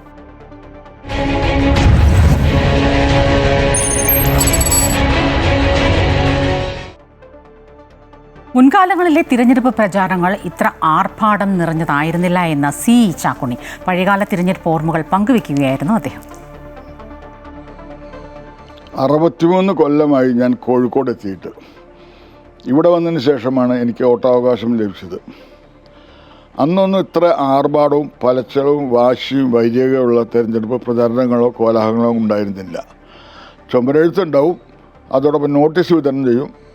പാർട്ടി പ്രവർത്തകർ 3-4 പേര് വന്ന് 2 തവണ വന്ന് കാണും. ഇന്ന് വീറും വാശിയുമേറി ഒരുപാട് പ്രചാരണത്തിൻ്റെ രീതികൾ ഓരോ തിരഞ്ഞെടുപ്പിലും മാറി മാറി വരികയാണ് ചെയ്യുന്നത്. ആദ്യം വോട്ട് ചെയ്യാൻ പോയപ്പോൾ നേരത്തെ പോകും എല്ലാവരും ജോലിക്ക് പോകാൻ വേണ്ടിയിട്ട്. ഇത്രയധികം ബഹളങ്ങളോ കാര്യങ്ങളോ ഒന്നും ഉണ്ടായിരുന്നില്ല. ഇത് നമ്മൾ വീട്ടിൽ നിന്ന് ഇറങ്ങുമ്പോൾ തന്നെ വഴിക്ക് തന്നെ നമ്മളെ പലരും അങ്ങനെ പ്രോത്സാഹിപ്പിക്കും. ഒരു വോട്ടർക്ക്, പ്രത്യേകിച്ച് കേരള വോട്ടർമാർക്ക് അവരുടേതായ ഒരു തീരുമാനമുണ്ട്. അവരെ ഇത്തരം കാര്യങ്ങൾ സ്വാധീനിക്കില്ല. അവരെ സ്വാധീനിക്കുക പാർട്ടി സ്ഥാനാർത്ഥികളുടെ അവരുടെ ആത്മാർത്ഥത, അവരുടെ പ്രവർത്തന പരിചയം, അവരുടെ വിദ്യാഭ്യാസ യോഗ്യത, ഇതെല്ലാം കണക്കാക്കിയിട്ട് ഉണ്ടാവുക. വളരെ ഒരു 90% ആൾക്കാരും ഇത്തരം പ്രചരണങ്ങളിലോ മറ്റോ വീഴുന്നവർക്ക് അവർക്ക് വ്യക്തമായ ഒരു കാഴ്ചപ്പാടും നിലപാടും ഉണ്ട്. മാത്രമല്ല പാർട്ടികളുടെ പ്രവർത്തനത്തെ പറ്റിയിട്ടും ജനങ്ങളുടെ ആവശ്യപ്പറ്റിയെല്ലാം നോക്കി വിലയിരുത്തിയതിന് ശേഷം തന്നെയാണ് ഇവിടെ തെരഞ്ഞെടുപ്പ് വോട്ട് ചെയ്യുന്നതും. അതിൻ്റെ ഗുണമാണ് നമ്മൾ കാണുന്നത്. ഇടയ്ക്കിടയ്ക്ക് മാറുമെന്നതിൻ്റെ കാരണം അതാണ്. ഇടയ്ക്ക് ഭരണമാറ്റം വരുന്നതിൻ്റെ കാരണം അത് തന്നെയാണ്. ആദ്യം നമ്മൾ ബാലറ്റിൽ ടിക്ക് ചെയ്തിട്ട് ഇടായിരുന്നു. ഇപ്പോൾ വളരെ എളുപ്പമായിട്ടുണ്ട്. ആ കാര്യങ്ങളൊക്കെ വളരെ ഗുണകരമായിട്ട് നമ്മൾ എത്ര ദിവസം കാത്തിരുന്ന് എണ്ണിത്തീർന്ന് തന്നെ ഒരുപാട് 24 മണിക്കൂർ കാത്തിരുന്നു. അപ്പോൾ അതില്ല, പെട്ടെന്ന് തന്നെ അതിൻ്റെ ഫലങ്ങൾ അറിയാം. അതിൻ്റേതായ കുറേ ഗുണങ്ങളും ആധുനിക സംവിധാനങ്ങളൊക്കെ വന്നിട്ടുണ്ട്. പണ്ടത്തെ പ്രചരണം രീതിയ അന്ന് ഉച്ചഭാഷയുണ്ടെന്ന് പറയും ചില യോഗത്തിൽ. ഉച്ചഭാഷയുടെ സവിശേഷതയായിരുന്നാണ്. അന്ന് ചുമരെഴുത്താണ് പ്രധാനം. പിന്നെ വീട് കയറി വോട്ട് ക്യാൻവാസ് ചെയ്യില്ല. അത് ചെറിയ ചെറിയ ഗ്രൂപ്പുകളായിട്ട് ഇത്രയുള്ള ആർഭാടങ്ങളോ കോലാഹലങ്ങളോ ഒന്നും ഇല്ലാതെ 2-3 പാർട്ടി സ്ഥാനാർത്ഥിയോടൊപ്പം 1-2 പാർട്ടി പ്രവർത്തകർ വന്ന് വീട് വീടാന്തരം കയറും, പള്ളികൾ വരും, ആരാധനകൾ വരും, അവരെ കാണാൻ നിൽക്കുന്നത്. ഇത്ര പോലെ പണച്ചെലവുള്ളതോ ഇത്ര ബഹളങ്ങളോ ഒച്ചപ്പാടോ ഉള്ളൊരു ഒരു തെരഞ്ഞെടുപ്പ് രീതി അന്ന് ഉണ്ടായിരുന്നില്ല. അതുകൊണ്ട് തന്നെ ഇത്ര സ്ഥാനാർത്ഥികളുണ്ടായിരുന്നില്ല, ഇത്ര പാർട്ടികളുണ്ടായിരുന്നില്ല. അപ്പോൾ അത് തന്നെ വളരെ അത് ഒരു കണക്ക് ഗുണകരമായിട്ട് എനിക്ക് തോന്നുന്നു. ഇപ്പോൾ നമ്മൾ റോഡ് ഷോ നടത്തുന്നുണ്ട്. ഇതൊക്കെ എത്രത്തോളം വോട്ടർമാരെ സ്വാധീനിക്കുന്ന എനിക്ക് അറിയുന്നില്ല. അതായത് കലാശക്കൊട്ട്, ബാൻഡ് വാദ്യങ്ങൾ വളരെ ഇന്ന് ഒരു സ്ഥാനാർത്ഥി മത്സരിക്കുകയാണെങ്കിൽ എന്തായാലും വലിയ പണച്ചെലവുള്ളതായിട്ട് വളരെയധികം പണം ചിലവഴിക്കുന്നുണ്ട്. അതിൻ്റെയൊക്കെ ആവശ്യമുണ്ടോ ഇല്ലെന്നുള്ള അവരാലോചിക്കേണ്ട കാര്യങ്ങളാണ്. വോട്ടർമാരെ സംബന്ധിച്ച് ഏത് സ്ഥാനാർത്ഥിയിൽ വന്നാലും നമുക്ക് മെച്ചപ്പെട്ട സേവനം കിട്ടുക. അവരുടെ വിദ്യാഭ്യാസം പരിഗണിക്കും, അവരുടെ മുൻപരിചയം പരിഗണിക്കും, അവരിൽ നമുക്ക് നീതി ലഭിക്കുമെന്നുള്ള കാര്യം. പാർട്ടിയേക്കാൾ ഉപരി, ചിഹ്നത്തെക്കാൾ ഉപരി സ്ഥാനാർത്ഥികളെ നോക്കിയിട്ട് വോട്ട് ചെയ്യണം എന്നുള്ള അഭിപ്രായക്കാരനാണ് ഞാനുള്ളത്. പണാധിപത്യം നിറഞ്ഞു നിൽക്കുന്ന തിരഞ്ഞെടുപ്പ് മഹോത്സവത്തെക്കുറിച്ചാണ് സി ചാക്കുണ്ണി ഇപ്പോൾ പറയുന്നത്. 1977 ശേഷം പീരുമേട്ടിൽ വാഴൂർ സോമന്റെ സാന്നിധ്യമില്ലാത്ത ആദ്യ തിരഞ്ഞെടുപ്പാണിത്. MLA ആയിരിക്കെ 2025 ഓഗസ്റ്റ് 21 വാഴൂർ സോമന്റെ ആകസ്മിക വേർപാട്. അദ്ദേഹത്തെക്കുറിച്ചുള്ള ഓർമ്മകൾ പോലും ഈ തിരഞ്ഞെടുപ്പിൽ നിറഞ്ഞു നിൽക്കുകയാണ്. പീരുമേട്ടിലെ മുതിർന്ന CPI നേതാവ്, മുൻ MLA, തോട്ടം തൊഴിലാളികളുടെ പ്രിയ സഖാവ് വാഴൂർ സോമൻ പലതവണ പീരുമേട്ടിൽ നിന്ന് നിയമസഭയിലേക്ക് CPI സ്ഥാനാർത്ഥി ലിസ്റ്റിലുണ്ടായിരുന്നെങ്കിലും ആദ്യമായി മത്സരിച്ചത് 2021 UDFിലെ സിറിയക് തോമസിനെ പരാജയപ്പെടുത്തി നിയമസഭാംഗമായി. എന്നാൽ 2025 ആഗസ്റ്റ് 21 ഹൃദയാഘാതത്തെ തുടർന്ന് വാഴൂർ സോമൻ യാത്രയായി.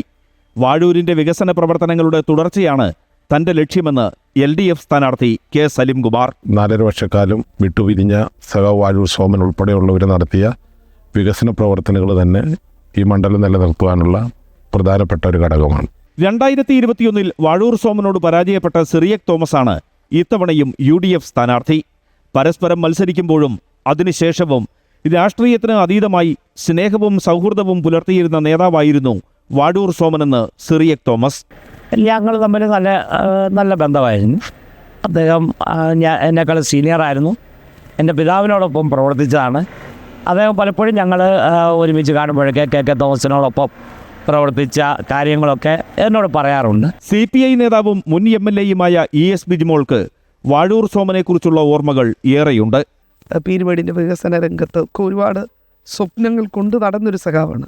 പ്രശ്നങ്ങൾക്കൊക്കെ പരിഹാരം ഉണ്ടാക്കാൻ കഴിയും എന്ന പല യാത്രകളിലും പല സന്ദർഭങ്ങളിലുമൊക്കെ ആവർത്തിച്ച് പറഞ്ഞിരുന്ന ഒരു സഖാവ് വാഴൂർ സോമൻ ഞങ്ങളുടെയൊക്കെ എൻ്റെ ഓർമ്മയിലുണ്ട്.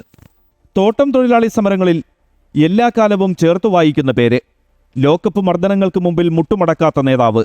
മരണം വരെയും തോട്ടം തൊഴിലാളികൾക്കൊപ്പം നിലകൊണ്ട സഖാവ് വാഴൂർ സോമൻ. ഇപ്പോഴും വാഴൂരിൻ്റെ ഓർമ്മകൾ നിറഞ്ഞു നിൽക്കുകയാണ് പീരുമേട്ടിൽ. അമൃത ന്യൂസ്, ഇടുക്കി.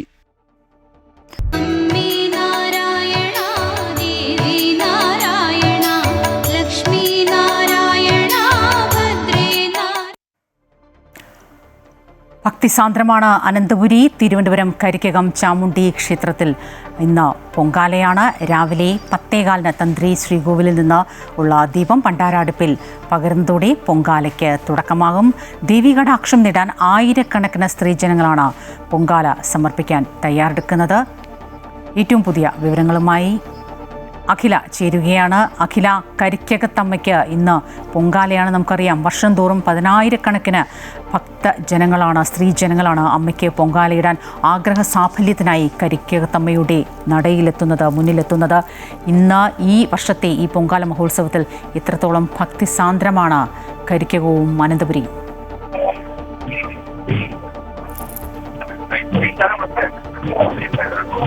തീർച്ചയായിട്ടും വലിയ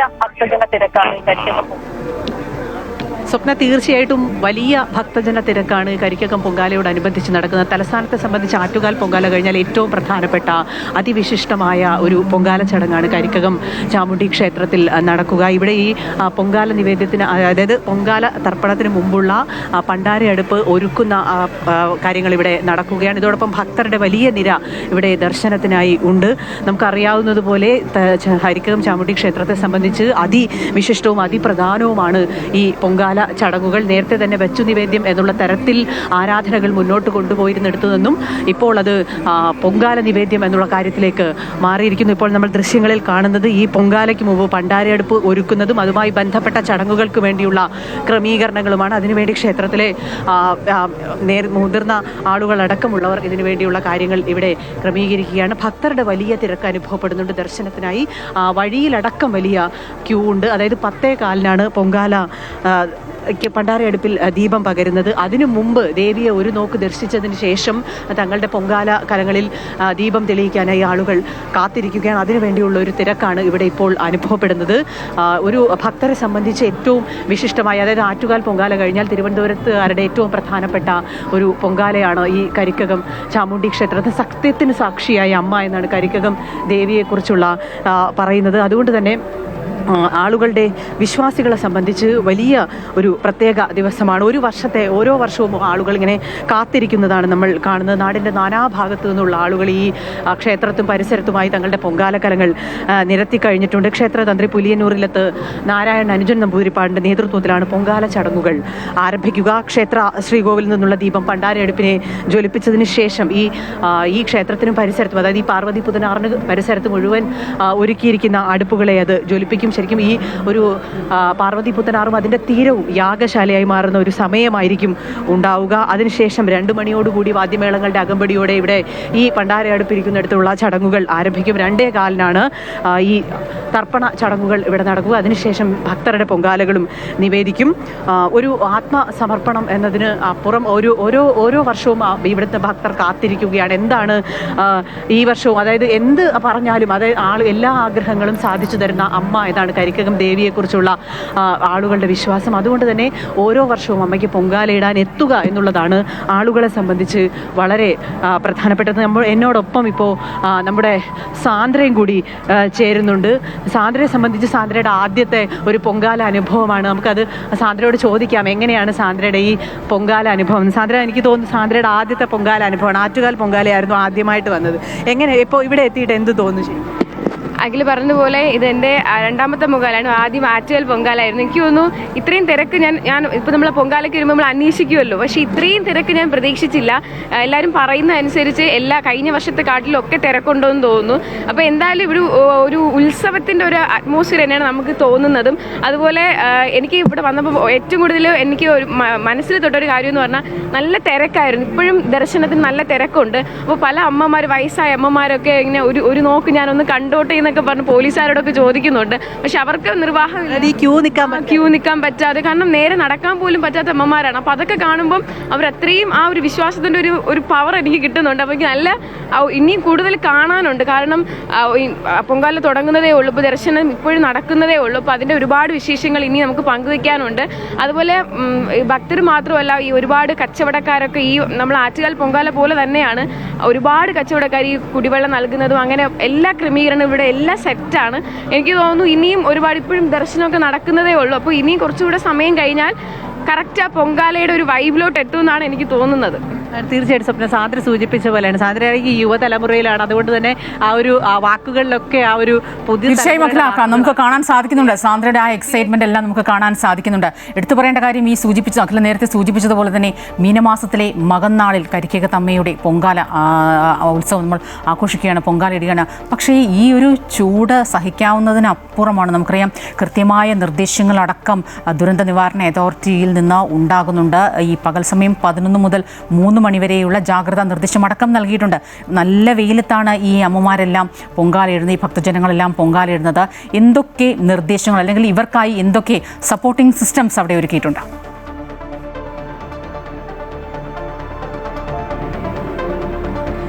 സ്വപ്ന തീർച്ചയായും എല്ലായിടത്തും അതായത് എല്ലാ വർഷങ്ങളെ പോലെ പോലീസിൻ്റെയും അതോടൊപ്പം തന്നെ ജില്ലാ ഭരണകൂടത്തിൻ്റെയും ഒക്കെ നേതൃത്വത്തിൽ ആവശ്യമായ ക്രമീകരണം, ക്ഷേത്ര ട്രസ്റ്റിൻ്റെയും ഒക്കെ ഭാഗത്ത് നിന്ന് ആവശ്യമായ ക്രമീകരണങ്ങൾ, സാന്ദ്ര സൂചിപ്പിച്ച പോലെ കുടിവെള്ളം അടക്കമുള്ള കാര്യങ്ങൾ ഭക്തർക്ക് എത്തിക്കാനുള്ള നടപടികൾ ഈ ഒരു 11 മണി തൊട്ട് 3 മണി വരെ സ്വപ്ന നേരത്തെ പറഞ്ഞതുപോലെ ജാഗ്രതാ നിർദ്ദേശമുള്ളതാണ്. പ്രത്യേകിച്ചും മീനമാസത്തിൽ അതിഭയങ്കരമായ ചൂടാണ്. ആ ഒരു മീനച്ചൂടിനെ വകവയ്ക്കാതെ ആളുകൾ എത്തുന്നു എന്നുള്ളതാണ് അതിൽ പ്രധാനം. ഭക്തരെ സംബന്ധിച്ച് വെയിലും ആ ചൂടും ഒന്നും അവരെ ഒരു തരത്തിലും ബാധിക്കുന്നില്ല എന്ന് വേണം മനസ്സിലാക്കാൻ. അങ്ങനെയാണ് ആളുകൾ എത്തുന്നത്. പക്ഷേ ആളുകൾക്ക് വേണ്ടിയുള്ള ക്രമീകരണങ്ങൾ എല്ലാ തരത്തിലും ജില്ലാ ഭരണകൂടത്തിൻ്റെ ഒപ്പം ഈ ക്ഷേത്ര ട്രസ്റ്റിൻ്റെയും ഭാഗത്ത് നിന്ന് ഈ ക്ഷേത്രത്തും പരിസരത്തുമായി ഒരുക്കിയിട്ടുണ്ട്. അന്നദാനമടക്കമുള്ള കാര്യങ്ങൾ ഒരു ഭാഗത്ത് നടക്കുന്നുണ്ട്. ഇതോടൊപ്പം തന്നെ ഉച്ചഭക്ഷണം അടക്കം കഴിഞ്ഞ ദിവസങ്ങളിലൊക്കെ തന്നെ ഗിന്നസിലേക്ക് കയറുന്ന തരത്തിലേക്ക് ക്ഷേത്രത്തിലെ അന്നദാനത്തിൻ്റെ കാര്യങ്ങളൊക്കെ പോകുന്നുണ്ട്. അതുകൊണ്ട് തന്നെ അങ്ങനെയുള്ള ആ തരത്തിലുള്ള ക്രമീകരണങ്ങളെല്ലാം തന്നെ ഒരുക്കിയിട്ടുണ്ട്. ആളുകളെ സംബന്ധിച്ച് ഇപ്പോൾ ഞാൻ നിൽക്കുന്നത് ഈ ക്ഷേത്രത്തിലെ പണ്ടാര അടുപ്പിന് അടുത്താണ്. ഇതിന് പുറത്തേക്ക് പോയാൽ ആളുകൾ അവരുടെ പൊങ്കാല ഒരുക്കങ്ങൾ നടത്തുകയാണ്. അതായത് അടുപ്പ് കൂട്ടുകയും അതിനുശേഷം വെള്ളം ശേഖരിച്ച് കലത്തിൽ വയ്ക്കുന്നതടക്കം എല്ലാം അവരുടെ ഓരോരോ കാര്യങ്ങൾ, അതായത് അമ്മയ്ക്ക് ഏറ്റവും ആത്മസമർപ്പണത്തോടെ പൊങ്കാല അർപ്പിക്കുക, ഭക്തി പൂർവ്വം അമ്മയ്ക്ക് പൊങ്കാല അർപ്പിക്കുക എന്നുള്ള അവരുടെ വിശ്വാസത്തിൻ്റെ പുറത്ത് ഈ കത്തുന്ന വേനൽ ചൂടിനെയൊക്കെ അതിജീവിക്കാനുള്ള ഒരു പ്രാർത്ഥന കൂടി അവരുടെ ഭാഗത്തു നിന്നുണ്ട്. ഒപ്പം നേരത്തെ സൂചിപ്പിച്ച പോലെ അഗ്നിശമന സേന അടക്കം എല്ലാ ക്രമീകരണങ്ങളും ഒരുക്കിയിട്ടുണ്ട്. ഒപ്പം ഇവിടെ അനൗൺസ്മെന്റ് നടത്തുന്നുണ്ട്. ആളുകൾക്ക് കൃത്യമായ അകലം പാലിക്കുക എന്നുള്ള കാര്യങ്ങൾ അനൗൺസ്മെന്റ് നടത്തുന്നുണ്ട്. മുഖാമുഖം നിൽക്കുക എന്നുള്ള അനൗൺസ്മെന്റ് ഇവിടെ കൊടുക്കുന്നുണ്ട്. ഞാൻ കഴിഞ്ഞ വർഷവും ഈ കരിക്കേകം പൊങ്കാലയുമായി ബന്ധപ്പെട്ട് ഇവിടെ എത്തിയതാണ്. പക്ഷേ കഴിഞ്ഞ വർഷത്തേക്കാൾ കൂടുതൽ ആളുകൾ എത്തിയിട്ടുണ്ട് എന്നാണ് ഒരു കാഴ്ചയിൽ എനിക്ക് മനസ്സിലാവുന്നത്. ആറ്റുകാൽ ഞാൻ അബിയിലേക്ക് കൂടി പോവുകയാണ് ഇപ്പോൾ വിവരങ്ങൾ നൽകാനായി. അബി സൂചിപ്പിച്ചതുപോലെ സ്ത്രീകളുടെ പൊങ്കാല, സ്ത്രീകളുടെ ഉത്സവം, കരിക്കേകത്തമ്മയ്ക്ക് പൊങ്കാലയിടുന്നത് നല്ലൊരു ശതമാനം സ്ത്രീകളാണ്. പൂച്ചയ്ക്ക് എന്താണ് പൊന്നെടുക്കുന്നിടത്ത് കാര്യമെന്നല്ല, ഈ പറഞ്ഞതുപോലെ ഇവരെല്ലാം സപ്പോർട്ട് ചെയ്യാനായി വലിയ രീതിയിലുള്ള പുരുഷ ഭക്തരുടെ ഒരു സാന്നിധ്യം കൂടി നമുക്കവിടെ കാണാൻ സാധിക്കും. പ്രത്യേകിച്ച് ഈ ഗതാഗത നിയന്ത്രണമടക്കം ഈ പൊങ്കാലിടാൻ എത്തുന്ന ഭക്തർക്ക് ആവശ്യമായ എല്ലാ സൗകര്യങ്ങളും എത്തിച്ചു കൊടുക്കാനുള്ള ഒരു സർവ്വസജ്ജരായി ഇവരെല്ലാം നമുക്കവിടെ കാണാൻ സാധിക്കുന്നു. ഇപ്പോൾ ഈ ദൃശ്യങ്ങളിൽ നിന്ന് നമുക്ക് കൃത്യമായി കാണാൻ സാധിക്കുന്നു വലിയ രീതിയിലുള്ള തിരക്ക്. ഒരുപക്ഷെ പൊങ്കാലയ്ക്ക് തൊട്ടു മുൻപ് അമ്മയെ ഒന്ന് കണ്ടു തൊഴാനുള്ള ഒരു സാഹചര്യം ഉണ്ടാകുമോ എന്നാണ് ഓരോ ഭക്തജനങ്ങളും അന്വേഷിക്കുന്നത്, നോക്കുന്നത്. ഏതാണ്ട് 10:15 തന്നെ ഇപ്പോൾ പണ്ടാരടുപ്പിൽ തീ പകരുമല്ലേ? തീർച്ചയായും എനിക്ക് ഇത് വ്യക്തിപരമായി പറഞ്ഞാൽ ആദ്യത്തെ അനുഭവം തന്നെയാണ്. ഞാൻ ഈ കരിക്കകത്തേക്ക് ആദ്യമായിട്ടാണ് ഇത്തരത്തിൽ പൊങ്കാലയ്ക്ക് ഇങ്ങനെ പങ്കെടുക്കുന്ന അല്ലെങ്കിൽ റിപ്പോർട്ട് ചെയ്യുന്നതിന് വേണ്ടിയിട്ട് വരുന്നത് എന്നുള്ളതാണ്. ശരിക്കും നമ്മളെ അക്ഷരാർത്ഥത്തിൽ അത്ഭുതപ്പെടുത്തുന്ന തരത്തിലേക്കുള്ള ഒരു വലിയ തിരക്ക് നമുക്ക് അനുഭവപ്പെടുന്നുണ്ട്. പക്ഷേ അതിനെയൊക്കെ തന്നെയും ഏത് വിധേനയും അത് മാനേജ് ചെയ്യാൻ, അത് കൃത്യമായ രീതിയിലുള്ള മുന്നൊരുക്കത്തോടു കൂടി തന്നെ ഈ തിരക്ക് നിയന്ത്രിക്കുകയോ ഒപ്പം തന്നെ എല്ലാവർക്കും ഏറ്റവും സൗകര്യപ്രദമായ രീതിയിൽ പൊങ്കാല അർപ്പിക്കുന്നതിന് അവരുടെ ശരീരവും ശാരീരവും ഒക്കെ തന്നെ ഏറ്റവും നൈർമല്യത്തോടു കൂടി തന്നെ വിശ്വാസത്തിൻ്റെ ഒരു പൂർണ്ണതയിൽ ആ ഒരു പൊങ്കാല അർപ്പിക്കുന്നതിന് വേണ്ടിയിട്ടുള്ള ഒരുക്കങ്ങളൊക്കെ തന്നെ ഈ ദിവസങ്ങളിലൊക്കെ തന്നെ അതിനുള്ള മുന്നൊരുക്കങ്ങൾ നടത്തിയിരുന്നു. കഴിഞ്ഞ ദിവസം തന്നെ ഈ പ്രദേശങ്ങൾ മുഴുവൻ ഇത്തരത്തിൽ ഈ പൊങ്കാല അടുപ്പുകൾ കൊണ്ട് നിറയുന്ന ഒരു സാഹചര്യം തന്നെയായിരുന്നു. ഇന്നിപ്പോൾ രാവിലെ എല്ലാവരും തന്നെ രാവിലെ 4 മണി മുതൽ തന്നെ KSRTC ഉൾപ്പെടെയുള്ള സംവിധാനങ്ങളൊക്കെ തന്നെ ഇവിടേക്ക് ഈ ഭക്തർക്ക് ഇവിടേക്ക് എത്തുന്നതിന് വേണ്ടിയിട്ടുള്ള സൗകര്യങ്ങളൊക്കെ തന്നെയും ഒരുക്കിയിട്ടുണ്ടായിരുന്നു. അങ്ങനെ എല്ലാവരും തന്നെ രാവിലെ മുതൽ തന്നെ ഇവിടേക്ക് എത്തുന്നു. നമ്മൾ ഓഫീസിലേക്കൊക്കെ വരുന്ന ഘട്ടത്തിൽ പോലും കൂടെ നമുക്ക് വഴികളിലൊക്കെ തന്നെ ഇത്തരത്തിൽ ഈ ഇവിടേക്ക് വരുന്ന ഭക്തരുടെ ഒരു വലിയ നിര തന്നെ നമുക്ക് കാണാൻ കഴിയുകയും ചെയ്തിട്ടുണ്ട്. അങ്ങനെ നിരവധിയായിട്ടുള്ള ആളുകളാണ് ഇവിടെ ഇപ്പോൾ ഈ പൊങ്കാല അർപ്പിക്കുന്നതിന് വേണ്ടിയിട്ട് എത്തിയിരിക്കുന്നത് എന്നുള്ളതാണ്. നേരത്തെ പറഞ്ഞതുപോലെ തന്നെ സ്ത്രീകളാണ് പൊങ്കാല ഇടുന്നത്, പക്ഷേ പുരുഷന്മാർക്ക് ഇവിടെ എന്ത് കാര്യമെന്ന് സ്വാഭാവികമായും ചോദിക്കുമ്പോൾ ഇതൊരു വലിയ കൂട്ടായ്മയുടെ ഒക്കെ തന്നെ ഒരു ആ ഒരു പ്രാർത്ഥന, ഒരു കൂട്ടായ്മയോട് കൂടിയുള്ള ഒരു പ്രാർത്ഥന തന്നെയാണ് നമുക്ക് മനസ്സിലാക്കാൻ കഴിയുന്നത്. കാരണം ഇത് ഒരുക്കുന്നതിന് വേണ്ടിയിട്ടുള്ള മുഴുവൻ സജ്ജീകരണങ്ങൾക്കും അല്ലെങ്കിൽ അതിന് വേണ്ടിയിട്ടുള്ള ഒരു സഹായ ഉൾപ്പെടെയുള്ള കാര്യങ്ങൾ, അതിന് വേണ്ടിയിട്ടുള്ള മുഴുവൻ കാര്യങ്ങൾ ഒരുക്കുന്നതിന് വേണ്ടിയിട്ടുള്ള നടപടികളൊക്കെ തന്നെയും ഉണ്ടാകുന്നു. അത് ഈ വിറക് ഒപ്പം തന്നെ ഈ കല്ലുകൾ, ഈ അടുപ്പ് കൂട്ടുന്നതിനുള്ള കല്ലുകളൊപ്പം തന്നെ ഈ പാത്രങ്ങൾ, വെള്ളം എത്തിക്കുന്നതിനുള്ള നടപടികൾ, അങ്ങനെ ഗതാഗത നിയന്ത്രണം തുടങ്ങിയിട്ടുള്ള വിവിധ കാര്യങ്ങൾ എല്ലാം കൂടി സമ്മേളിക്കുമ്പോഴാണ് ഇത് ഒരു വലിയ ഇതിൻ്റെ ഈ പ്രാർത്ഥനയുടെ അതിൻ്റെ അർത്ഥത്തിലേക്ക് അല്ലെങ്കിൽ അത് ഒരു ഫലപ്രാപ്തിയിലേക്ക് എത്തുക എന്നുള്ളത് തന്നെയാണ്. രാജ്യത്ത് AI സാങ്കേതിക വിദ്യയുടെ ദുരുപയോഗം തടയാൻ പുതിയ നിയമം വേണമെന്ന് പാർലമെന്ററി സ്റ്റാൻഡിംഗ് കമ്മിറ്റിയുടെ ശുപാർശ. നിലവിലുള്ള നിയമങ്ങളെ മാത്രം ആശ്രയിക്കരുതെന്ന് സമിതി പറയുകയാണ്. AIക്ക് സമഗ്രമായ ചട്ടക്കൂട് വേണമെന്നും ഇതിനായി പുതിയ നിയമം കൊണ്ടുവരണമെന്നും പാർലമെന്ററി സ്റ്റാൻഡിംഗ് കമ്മിറ്റി ശുപാർശ ചെയ്തു. ഇപ്പോഴുള്ള നിയമങ്ങൾ AIയുടെ ദുരുപയോഗം തടയാൻ അപര്യാപ്തമാണെന്നാണ് സമിതിയുടെ കണ്ടെത്തൽ. തിരുവനന്തപുരം ശാസ്തമംഗലത്ത് തീപിടുത്തമുണ്ടായിരിക്കുന്നു. അക്ഷയ ടവറിന്റെ 1ാം നിലയിലാണ് തീപിടിച്ചത്. തീ അണയ്ക്കാനുള്ള ശ്രമം തുടരുകയാണ്. 3 ഫയർഫോഴ്സ് യൂണിറ്റ് സ്ഥലത്തുണ്ട്. തുടക്കത്തിൽ സൂചിപ്പിച്ചതുപോലെ തന്നെയാണ് പശ്ചിമേഷ്യൻ സംഘർഷം അതിരൂക്ഷമായി തന്നെ തുടരുന്നു. ഇറാനിൽ കരയുദ്ധം നടത്തുന്നതിനുള്ള പദ്ധതികൾക്ക് അമേരിക്കൻ പ്രതിരോധ മന്ത്രാലയം രൂപം നൽകിയെന്ന റിപ്പോർട്ടുകൾക്ക് പിന്നാലെ മറുപടിയുമായി ഇറാൻ രംഗത്തെത്തിയിട്ടുണ്ട്. കരയുദ്ധമുണ്ടായാൽ അമേരിക്കയ്ക്ക് ഏൽക്കുന്ന പ്രത്യാഘാതം ഭയാനകമായിരിക്കുമെന്നാണ് ഇറാന്റെ മുന്നറിയിപ്പ്. കരയുദ്ധത്തിന് മുതിർന്നാൽ US സൈനികർ സ്രാവുകൾക്ക് ഭക്ഷണമായി തീരുമെന്ന് ഇറാൻ സൈനിക വക്താവ് ഇബ്രാഹിം സോൾഫാഖാരി പറഞ്ഞു. കുവൈറ്റിൽ ഇറാന്റെ ആക്രമണത്തിൽ ഒരു ഇന്ത്യക്കാരൻ കൊല്ലപ്പെട്ടതായുള്ള റിപ്പോർട്ടുമുണ്ട്. അതേസമയം വ്യവസായ മേഖലകളിൽ ആക്രമണം ശക്തമാക്കുകയാണ് ഇസ്രയേലും ഇറാനും. ഇറാന്റെ 2 വലിയ ഇരുമ്പുരുക്ക് വ്യവസായശാലകളിൽ ഇസ്രയേൽ ബോംബിട്ടതിന് മറുപടിയായി ഗൾഫ് രാജ്യങ്ങളിലെ അലുമിനിയം പ്ലാന്റുകൾ ഇറാൻ ആക്രമിച്ചു. US സൈന്യവുമായി ബന്ധപ്പെട്ട് പ്രവർത്തിക്കുന്ന വ്യവസായശാലകളാണ് ലക്ഷ്യമിട്ടതെന്ന് ഇസ്ലാമിക് റവല്യൂഷണറി ഗാർഡ് കോർപ്സ് വ്യക്തമാക്കിയിട്ടുണ്ട്. ഇന്ന് 78ാം ഒഞ്ചിയം രക്തസാക്ഷി ദിനമാണ്. നിയമസഭാ തിരഞ്ഞെടുപ്പ് മുന്നിൽ നിൽക്കെ ഒഞ്ചിയത്തെ ചുവന്ന മണ്ണിൽ 3 രാഷ്ട്രീയ പ്രസ്ഥാനങ്ങളാണ് രക്തസാക്ഷി ദിനം ആചരിക്കുന്നത്. നഷ്ടപ്പെട്ട മണ്ണ് തിരിച്ചുപിടിക്കാൻ LDF ശ്രമിക്കുമ്പോൾ യഥാർത്ഥ ഇടതു പ്രസ്ഥാനമെന്ന് അവകാശപ്പെടുന്ന RMP കടത്തനാട്ടിൽ വീണ്ടും കരുത്ത് കാട്ടാനുള്ള ഒരുക്കത്തിലാണ്. രാകേഷ് തയ്യാറാക്കിയ റിപ്പോർട്ടിലേക്ക്. കമ്മ്യൂണിസ്റ്റ് പ്രസ്ഥാനത്തിന്റെ ചരിത്രത്തിലെ ചുവന്ന അധ്യായമാണ് ഒഞ്ചിയം. ഒഞ്ചിയം വെടിവെപ്പിൽ 10 രക്തസാക്ഷികളാണ് ഉണ്ടായത്. കൽക്കത്ത തീസിസിന്റെ വെളിച്ചത്തിൽ റേഷൻ സമ്പ്രദായത്തിലെ അപാകതകൾക്കെതിരെ ഒഞ്ചിയത്തെ ജനങ്ങൾ അന്നത്തെ മദ്രാസ് സർക്കാരിനെ പ്രതിരോധിക്കാൻ തീരുമാനിച്ചു. 1948 ഏപ്രിൽ 30 യോഗം ചേർന്നതിനിടെ വിവരമറിഞ്ഞെത്തിയ പോലീസ് പുളിയുള്ളതിൽ ചോയിയെയും കണാരനെയും അറസ്റ്റ് ചെയ്തു.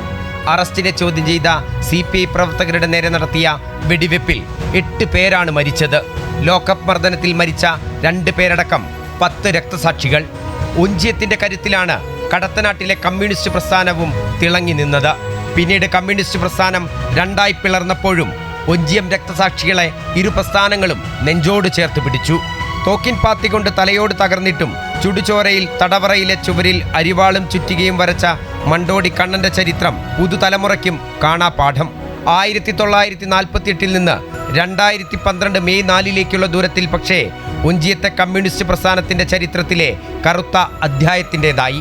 2012 മെയ് 4 TP ചന്ദ്രശേഖരൻ വധത്തോടുകൂടി മറ്റൊരു രക്തസാക്ഷിത്വത്തോടുകൂടി വടകര ഇടതുപക്ഷത്തെ കൈവിടുന്ന സ്ഥിതിയിലേക്ക് മാറി. ഏറാമല പഞ്ചായത്ത് പ്രസിഡന്റ് സ്ഥാനം ജനതാദളിന് വിട്ടുകൊടുക്കാനുള്ള തീരുമാനത്തിനെതിരെയാണ് TP ചന്ദ്രശേഖരനും സഖാക്കളും പ്രതികരിച്ചത്. 2009 RMP രൂപീകരിച്ചു. 2012 മെയ് 4 TP ചന്ദ്രശേഖരൻ വധിക്കപ്പെട്ടതോടെ രക്തസാക്ഷികളുടെ ചോരയാൽ അഭിമാനം കൊണ്ട നാട്ടിൽ തന്നെ മറ്റൊരു രക്തസാക്ഷിത്വത്തിന് പ്രതിക്കൂട്ടിലാണ് ഇന്നും CPIM. ഈ 2012 മുമ്പുള്ള ഒരു ചരിത്രമെടുത്താൽ ഇടതുപക്ഷം മാത്രം ജയിച്ച മണ്ണാണ്. പക്ഷേ 2012 TP ചന്ദ്രശേഖരൻ്റെ കൊലപാതകമാണ് വടകരയെ മാറ്റിമറിച്ചത്. അതിനുശേഷം വടകരയിലെ മണ്ണ് മാറ്റി ചിന്തിക്കാൻ തുടങ്ങി. യഥാർത്ഥ കമ്മ്യൂണിസ്റ്റ് ചരിത്രത്തിന്റെ പിന്മുറക്കാരായി എത്തിയ RMP പിന്നീട് UDF ക്യാമ്പിന്റെ ഭാഗമായി. ഈ കഴിഞ്ഞ തദ്ദേശ തെരഞ്ഞെടുപ്പിലും RMP UDF ചേർന്ന ജനകീയ മുന്നണിയാണ് ഏറാമല പഞ്ചായത്തും ഒഞ്ചിയവും ഭരിക്കുന്നത്. ചോറോടും വഴിയൂരും പിടിച്ചെടുത്ത LDF തിരിച്ചു വരാനുള്ള ശ്രമത്തിലാണ്. RMP അത്ര പ്രസക്തമായൊരു രാഷ്ട്രീയ പ്രസ്ഥാനമൊന്നുമല്ല, ഒരു പ്രാദേശികമായ കൂട്ടായ്മ എന്നേ ഉള്ളൂ. കോൺഗ്രസിൻ്റെയും മുസ്ലിം ലീഗിൻ്റെയും BJPയുടെയും ഒക്കെ സഹായത്തോടെ തെരഞ്ഞെടുപ്പിൽ ജയിക്കാൻ പറ്റുമോ എന്ന് പരിശ്രമിക്കുകയാണ്. ഈ തവണ അവരുടെ അക്കൗണ്ട് ക്ലോസ് ചെയ്യും. രക്തസാക്ഷികളാൽ ചുവന്ന ഒഞ്ചിയം രക്തസാക്ഷിത്വം കൊണ്ട് കമ്മ്യൂണിസ്റ്റ് പ്രസ്ഥാനത്തെ വേട്ടയാടുമ്പോൾ ഈ നിയമസഭാ തെരഞ്ഞെടുപ്പിനും പ്രസക്തി ഏറെയാണ്. MM Ragesh, Amrita news, Kozhikode. തെങ്ങിൽ കയറി തേങ്ങയിടുന്ന ഒരു റോബോട്ട്. കൊല്ലം അമൃതപുരി അമൃത വിശ്വവിദ്യാപീഠം ക്യാമ്പസിലെ ഗവേഷകരുടെ സൃഷ്ടിയാണിത്. കേരംബോട്ട് എന്ന് പേരിട്ടിരിക്കുന്ന ഈ റോബോട്ടിക് സംവിധാനം ആധുനിക ശാസ്ത്ര സാങ്കേതിക രംഗത്തും കാർഷിക മേഖലയിലും ഒരു പുതിയ മാറ്റത്തിന് തുടക്കം കുറിച്ചിരിക്കുന്നു.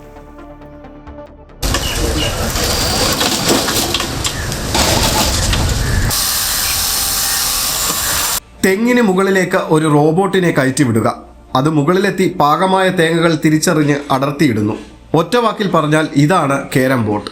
അമൃത വിശ്വവിദ്യാപീഠം വികസിപ്പിച്ചെടുത്ത തെങ്ങിൽ കയറി തേങ്ങയിടുന്ന യന്ത്രമനുഷ്യൻ. ഇനി കേരംബോട്ടിനെ അടുത്തറിയാം.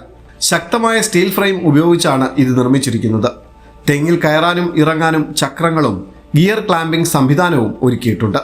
BLDC മോട്ടോർ ഉപയോഗിച്ചതിനാൽ ഭാരം കൂടുതലായാലും എളുപ്പത്തിൽ കയറാനും ഇറങ്ങാനും കഴിയും. ഗിയർ റിഡക്ഷൻ സംവിധാനം കൂടുതൽ ശക്തിയോടെ പ്രവർത്തിക്കാൻ സഹായിക്കുന്നു. സ്റ്റെബിലൈസിംഗ് ചക്രങ്ങൾ റോബോട്ടിനെ ഉറപ്പിച്ചു നിർത്തുന്നു. ഭുജ എന്ന് പേരിട്ടിരിക്കുന്ന റോബോട്ടിക് കൈയും ഇതിനുണ്ട്. വളഞ്ഞ ട്രാക്കിലൂടെ സഞ്ചരിക്കുന്ന ഈ കൈ മരത്തിനു ചുറ്റുമായി എളുപ്പത്തിൽ നീങ്ങാൻ സഹായിക്കുന്നു. ഒന്നിലധികം ജോയിന്റുകളുള്ള ഈ കൈ തേങ്ങയുടെ അടുത്തേക്ക് കൃത്യമായി എത്തുകയും പ്രത്യേക കട്ടർ സംവിധാനത്തിന്റെ സഹായത്തോടെ പ്രവർത്തിക്കുകയും ചെയ്യുന്നു.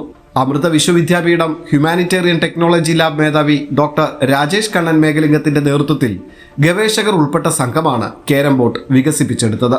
കയറുന്ന robo wall climbing, tree climbing, അത് ഇതുവരെ ഇതിനാൾ വരെ അത്ര റിസർച്ച് അതിൽ പോയി ആ ടെക്നോളജി പെർഫെക്റ്റ് ആയിട്ടില്ല. അപ്പം അങ്ങനെയുള്ള കാലത്തിലാണ് നമ്മൾ തുടങ്ങിയത്. അമ്മയുടെ ഒരു പ്രോത്സാഹിതം, അമ്മയുടെ ഒരു കോൺസ്റ്റൻറ്റ് സപ്പോർട്ട് ഇല്ലെങ്കിൽ ഇത് ഞങ്ങൾ എപ്പോഴും നിർത്തി പോയി കാണും. ഇപ്പം അമ്മ കൂടെ നിന്ന് എത്രയും ഫെയിലിയർ വന്നിട്ടുണ്ടെങ്കിലും നമ്മൾ അതെല്ലാം അതിജീവിച്ച് നമ്മളതെല്ലാം അമ്മ തന്നെ കുറേ സൊല്യൂഷൻസ് തന്നിട്ടുണ്ട്. കേരംബോട്ട് ശക്തമായ ബാറ്ററിയിലാണ് പ്രവർത്തിക്കുന്നത്. റോബോട്ടിന്റെ എല്ലാ പ്രവർത്തനങ്ങൾക്കും ആവശ്യമായ വൈദ്യുതി ഇതിലൂടെ ലഭിക്കുന്നു. ക്യാമറ സംവിധാനവും ഇതിൽ ഉൾപ്പെടുത്തിയിട്ടുണ്ട്. മൊബൈൽ ഫോണോ ടാബ്ലറ്റോ ഉപയോഗിച്ച് താഴെ നിന്നു തന്നെ റോബോട്ട് എളുപ്പത്തിൽ നിയന്ത്രിക്കാം. സുരക്ഷയ്ക്കും ഉപയോഗ സൗകര്യത്തിനും വലിയ പ്രാധാന്യം നൽകി നിരവധി പരീക്ഷണങ്ങളിലൂടെ സ്ഥിരതയും കാര്യക്ഷമതയും ഉറപ്പുവരുത്തിയാണ് കേരംബോട്ട് രൂപകൽപ്പന ചെയ്തിരിക്കുന്നത്. 1 മിനിറ്റിൽ ഏകദേശം 5 മീറ്റർ വേഗത്തിൽ കയറാൻ കഴിവുള്ള ഈ സംവിധാനം കീടനാശിനി സ്പ്രേ ചെയ്യൽ, ഡാറ്റാ ശേഖരണം തുടങ്ങി മറ്റു കാർഷിക ആവശ്യങ്ങൾക്കും ഉപയോഗിക്കാം. അമേരിക്കൻ, ഇന്ത്യൻ പേറ്റന്റുകൾ സ്വന്തമാക്കി കേരംബോട്ട് ഇപ്പോൾ അന്താരാഷ്ട്ര ശ്രദ്ധ നേടിക്കഴിഞ്ഞു. അമൃത ന്യൂസ്, കൊല്ലം.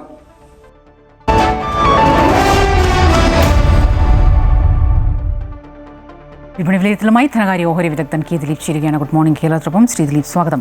ഗുഡ് മോർണിംഗ് കേരളത്തിലേക്ക്. പശ്ചിമേഷ്യൻ യുദ്ധം വിപണികളിലാകെ ആശങ്ക, അത് അങ്ങനെ തന്നെ തുടരുക തന്നെയാണ്. ഇപ്പോൾ നമ്മുടെ ഇന്ത്യൻ വിപണിയിൽ എങ്ങനെയായിരിക്കും ഇന്നത്തെ നീക്കങ്ങൾ? ഇന്നും നഷ്ടത്തിലായിരിക്കും വ്യാപാരം തുടങ്ങുക. വളരെ ഉയർന്ന തോതിലുള്ള കയറ്റിറക്കങ്ങൾ പ്രതീക്ഷിക്കുന്നുമുണ്ട്. പശ്ചിമേഷ്യയിലെ സംഘർഷാവസ്ഥയ്ക്ക് അയവ് വരാത്തത് വിപണിയെ വലിയ തോതിൽ ബാധിക്കുന്നുണ്ട്. കഴിഞ്ഞ ദിവസവും വലിയൊരു നഷ്ടത്തിലായിരുന്നു വെള്ളിയാഴ്ച വ്യാപാരം അവസാനിപ്പിച്ചിരുന്നത്. അതിനുശേഷം ഉണ്ടായിട്ടുള്ള സ്ഥിതിഗതികൾ അത്ര ആശാവഹമല്ല എന്നതുകൊണ്ട് തന്നെ വരും ദിവസങ്ങളിലും അതിൻ്റെ പ്രതിഫലനം വിപണിയിലുണ്ടാവും. ക്രൂഡ് ഓയിൽ വിലയിൽ ഉണ്ടായിട്ടുള്ള വലിയൊരു കയറ്റവും ഒപ്പം തന്നെ രൂപയുടെ മൂല്യത്തിലുണ്ടായിട്ടുള്ള ഇടിവുമെല്ലാം വിപണിയെ സ്വാധീനിക്കുന്നുണ്ട്. സമ്പദ് വ്യവസ്ഥയെ കൂടുതൽ ഞെരുക്കത്തിലാക്കിയേക്കുമെന്നുള്ള ഒരു ആശങ്കയാണ് ഇപ്പോഴത്തെ വിൽപ്പനയ്ക്ക് പ്രധാനം. മാത്രമല്ല അത് വരും ദിവസങ്ങളിൽ ഉണ്ടായേക്കാവുന്ന വലിയൊരു കയറ്റവും എല്ലാം കണ്ടുകൊണ്ട് തന്നെയുള്ള ഒരു വിൽപ്പനയാണ് വിപണിയിൽ നടക്കുന്നത്. അതിനേറ്റവും പ്രേരകമായി പ്രവർത്തിക്കുന്നത് വിദേശ നിക്ഷേപ സ്ഥാപനങ്ങൾ തന്നെയാണ്. ഈ മാർച്ച് ഒരു മാസം തന്നെ ഏതാണ്ട് 1,14,000 കോടി രൂപയുടെ വിൽപ്പനയാണ് വിദേശ നിക്ഷേപ സ്ഥാപനങ്ങൾ നടത്തിയിരിക്കുന്നത്. ഈ വരും ദിവസങ്ങളിലും അവരുടെ നിലപാടുകൾ വിപണിയുടെ നീക്കത്തിൽ നിർണായകം തന്നെയായിരിക്കും. ഒട്ടുമിക്ക മേഖലകളിലും വിൽപ്പനയാണ് കഴിഞ്ഞ ദിവസങ്ങളിലെല്ലാം കണ്ടത്. പ്രത്യേകിച്ചും ബാങ്കിങ് മേഖലയിലും FMCG മേഖലയിലും ഓട്ടോ മേഖലയിലും എല്ലാം വലിയ തോതിലുള്ള വിൽപ്പന. ദിലീപാണ് വിപണി വിലയിരുത്തലുമായി ചേർന്നത്. കാഞ്ചീപുരം സാരികളുടെ ഏറ്റവും വലിയ എക്സിബിഷൻ ആൻഡ് സെയിൽസുമായി Kalyan Silks. King of Kanchipuram എന്ന പേരിലാണ് രാജ്യത്തെ ഏറ്റവും വലിയ Kanchipuram wedding sari exhibition and sales അവതരിപ്പിക്കുന്നത്. കേരളത്തിലെ എല്ലാ കല്യാൺ സിൽക്സ് ഷോറൂമുകളിലും ആരംഭിച്ച എക്സിബിഷൻ അതിൻ്റെ ഉദ്ഘാടനം കൊച്ചി കല്യാൺ സിൽക്സ് ഷോറൂമിൽ പ്രശസ്ത സിനിമാ താരം അപർണ ബാലമുരളി നിർവഹിച്ചു. പരമ്പരാഗത കാഞ്ചീപുരം സാരികളുടെയും ട്രെൻഡി ഡിസൈനർ കാഞ്ചീപുരം സാരികളുടെയും മഹാസംഗമമാണ് കിങ് ഓഫ് കാഞ്ചീപുരം എക്സിബിഷനിൽ അവതരിപ്പിച്ചിരിക്കുന്നത്. ഇന്ത്യയിൽ ഇതാദ്യമായാണ് കാഞ്ചീപുരം സാരികളുടെ ഇത്രയും വലുതും വൈവിധ്യപൂർണവുമായ എക്സിബിഷൻ ആൻഡ് സെയിൽ സംഘടിപ്പിക്കുന്നതെന്ന് Kalyan Silks chairman Shri TS Pattabhiraman അറിയിച്ചു.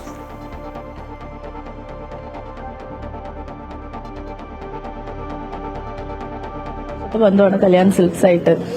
വളരെ ചെറുപ്പം തൊട്ടിട്ട് ഒരു എന്ത് പർച്ചേസിനാണെങ്കിലും പോകുന്നൊരു സ്ഥലവുമാണ്. ആൻഡ് ഇപ്പം സത്യം പറഞ്ഞ ഇങ്ങനത്തെ ഒരു ഫംഗ്ഷൻ ഇവിടെ വന്ന് നിൽക്കുമ്പോൾ ഭയങ്കര സന്തോഷമുണ്ട്. കിങ് ഓഫ് കാഞ്ചീപുരം വളരെ ആപ്റ്റായിട്ടുള്ള ഒരു പേരാണ്. കാരണം സത്യം പറഞ്ഞ ഇന്ന് ഇവിടുത്തെ കളക്ഷൻ കണ്ടപ്പോൾ ഞാൻ ഒട്ടുമിക്കതും ഞാൻ നേരത്തെ കാണാത്ത കളക്ഷൻ തന്നെയാണ് കണ്ടത്. അപ്പോൾ എല്ലാവരും കിങ് ഓഫ് കാഞ്ചീപുരം നോക്കുക, വന്ന് ചെക്കൗട്ട് ചെയ്യുക. എന്തായാലും നിങ്ങൾക്ക് ഇഷ്ടപ്പെടാതിരിക്കില്ല. കല്യാൺ സിൽക്സിന്റെ ഏറ്റവും പുതിയ കാഞ്ചീപുരം സീരീസാണ് കിങ് ഓഫ് കാഞ്ചീപുരം എന്ന് പറയുന്ന ഈ exhibition and come sale.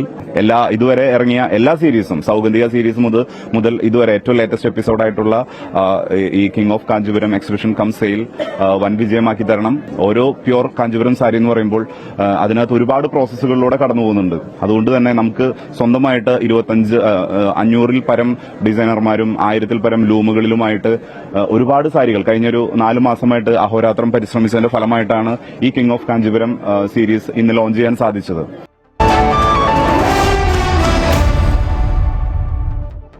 IPL രണ്ടാം മത്സരത്തിൽ മുംബൈ ഇന്ത്യൻസിന് ജയം. കൊൽക്കത്ത നൈറ്റ് റൈഡേഴ്സിനെ 6 വിക്കറ്റിനാണ് മുംബൈ തോൽപ്പിച്ചത്. ആദ്യം ബാറ്റ് ചെയ്ത കൊൽക്കത്ത 4 വിക്കറ്റിന് 220 റൺസ് എടുത്തു. മറുപടി ബാറ്റിംഗിനിറങ്ങിയ മുംബൈ 19.1 ഓവറിൽ 4 വിക്കറ്റ് നഷ്ടത്തിൽ ലക്ഷ്യം കണ്ടു. രോഹിത് ശർമ്മയും റിയാൻ റിക്കിൽട്ടനും ചേർന്ന 148 റൺസിന്റെ കൂട്ടുകെട്ടാണ് മുംബൈക്ക് തുണയായത്. 38 പന്തിൽ 6 4-ഉം 6-ഉം ഉൾപ്പെടെ 78 റൺസ് എടുത്ത് രോഹിത് പുറത്തായി. റിക്കിൽട്ടൺ 43 പന്തിൽ 4 4-ഉം 8 6-ഉം അടക്കം 81 റൺസ് എടുത്തു. ക്യാപ്റ്റൻ അജിങ്ക്യ രഹാനെയുടെയും അങ്കിഷ് രഘുവംശിയുടെയും തകർപ്പൻ അർദ്ധ സെഞ്ചുറിയുടെ ബലത്തിലാണ് കൊൽക്കത്ത മികച്ച ടോട്ടൽ കണ്ടെത്തിയത്. മുംബൈക്ക് വേണ്ടി 4 ഓവറിൽ 39 റൺസ് വഴങ്ങി ഷാർദുൽ ഠാക്കൂർ 3 വിക്കറ്റുകൾ നേടി. ഇന്ന് രാത്രി 7:30 നടക്കുന്ന മത്സരത്തിൽ രാജസ്ഥാൻ ചെന്നൈയെ നേരിടും.